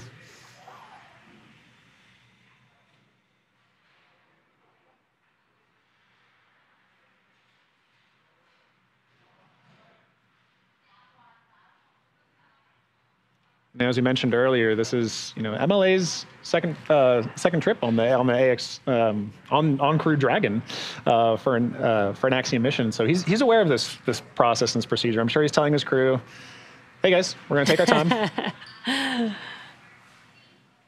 And it looks like they are ready to proceed with egress. Yes, you could see MLA removing his harness. Again, frequent flyer, as you've mentioned, our first frequent flyer on Dragon. Super exciting. Maybe he'll get to put a sticker on the inside of the capsule.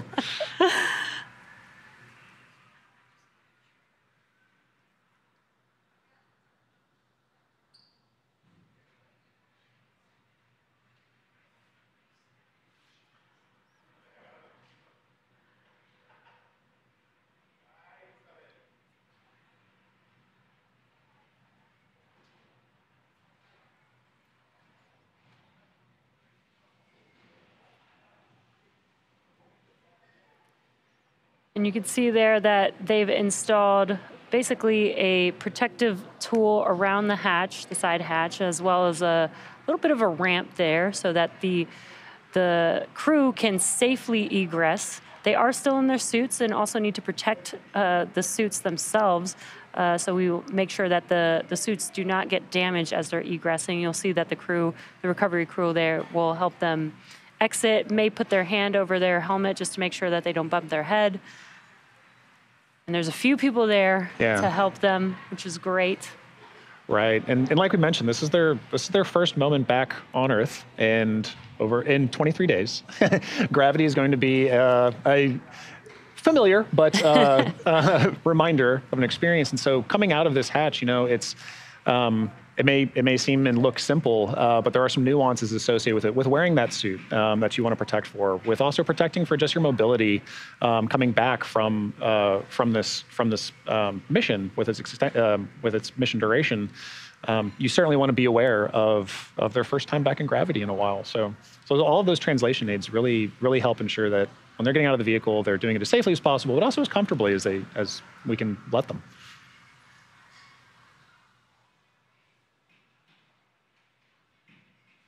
Yeah, exactly. And as we mentioned, the side hatch is open, but they're not running out of their seats, right? They're taking, it is step by step, removing the harnesses. They did remove some of the feet rests at the bottom of their seats.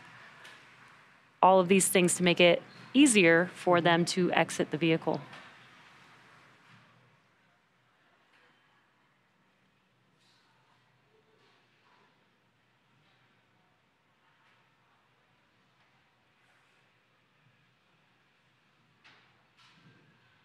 Right, because at the end of the day with all of this, you want to make sure that you're comfortably getting out of the vehicle. And we saw there ground crews reminding crew, hey, just might want to close that visor just to be safe. And to watch their head as they're getting out of their seat. Exactly. Yeah. And we see the pilot making his way out of his seat and about to egress the vehicle.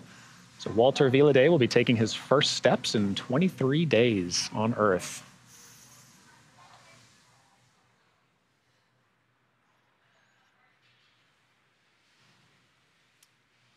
And we can see Walter coming out of Dragon, having some assistance from ground crews.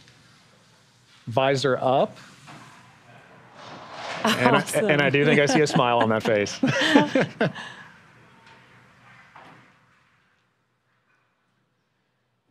And a wave. A wave and a thumbs up. Walter is feeling good. Welcome home, Walter Villaday.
If you're just now joining us, we are watching the live egress of the Axiom 3 crew. And you can see that Marcus Want, our mission specialist coming out of seat 4, is getting ready to egress the Dragon Freedom capsule. This will be Marcus's first steps in gravity in 23 flight days, 21 days in space, and 18 days aboard the International Space Station. So we're taking our time and making sure that he is comfortable and making sure that he's going to be safely egressing the vehicle. Welcome home, Marcus. And again, visor up, and I think, of course, we're going to see Marcus smiling. Yeah, we are. Okay. There we go. Some waves. He's giving his wave. Marcus is feeling good. This is excellent to see. The crew's going to assist as we take those first steps back in gravity.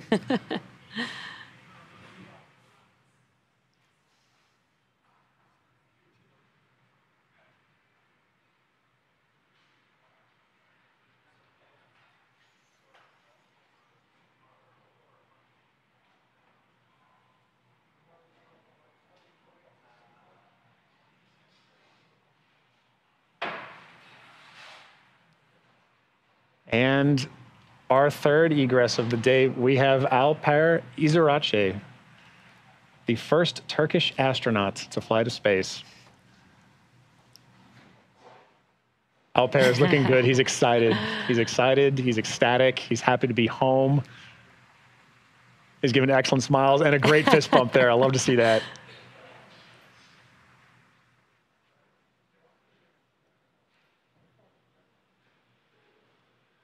And last but definitely not least, our frequent flyer, Commander Michael Lopez Alegria.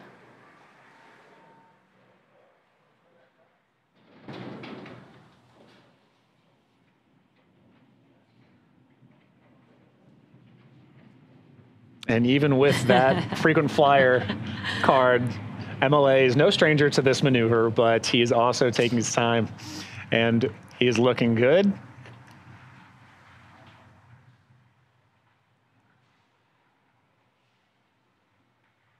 And welcome back, MLA.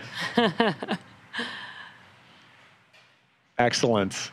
It is wonderful to see all 4 crew members of AX3 egress comfortably and safely out of the Dragon Freedom that they've spent their time in for the last 2 days, certainly, but also just a number of days on this mission. But they're looking good, they're looking healthy, and it was wonderful to see. So. Well, now that our crew are safely back home on Earth and getting the first checks by SpaceX and Axiom Space medical teams, we're going to wrap up our live coverage of their historic return. AX3 lifted off from Launch Pad 39A on Thursday, January 18th, and arrived at station 36 hours later. They spent over 21 days in space, 18 of those days on the International Space Station before undocking just over 2 days ago. And this morning at 5:30 a.m. Pacific time, they splashed down off the coast of Daytona, Florida. And it has been an amazing journey. So once their first medical checks are complete, they'll catch a helicopter flight back to shore, where they will transfer to a waiting aircraft ready to take them to Houston. While this concludes the flight portion of the AX3 mission, much of the research portfolios that were performed on station will continue to be reviewed and analyzed over the coming weeks. So some of their studies will even continue over the coming days and months. So Jesse, it's been an amazing time spending this desk with you from undock all the way through splashdown. It's been an absolute honor, so thank you very much. And to SpaceX, thank you for an incredible flight and taking such great care of our crew as we saw today and throughout the entire mission. To NASA and all the International Space Station partners who have enabled access to the orbiting laboratory and made the efforts of Axiom Space, Italy, Turkey, and ESA possible, thank you. We look forward to collaborating with you again soon with AX4. And all of you watching, it's been an honor and a privilege to share the journey of MLA, Walter, Alper, and Marcus to space and back again. So as we bring this mission to a close, we celebrate how the AX3 mission continues to demonstrate that the opportunities presented in microgravity have grown to include more countries, more institutions, industries, and individuals than ever before. So through missions like this, we are redefining the pathway to low Earth orbit and building for beyond. So be sure to check out axiomspace.com to learn more about flight opportunities available along our journey to the world's first International Space Station. I'm John Rackham, and we're signing off now with a welcome home to the crew of AX-3. And I'm Jesse Anderson. Thanks to everyone for joining us on another successful mission to the International Space Station. Be sure to tune in for our next human spaceflight mission, NASA's Crew 8, which is just a few weeks away. Check out spacex.com/launches for updates and for the schedule of upcoming missions. We'll see you again soon.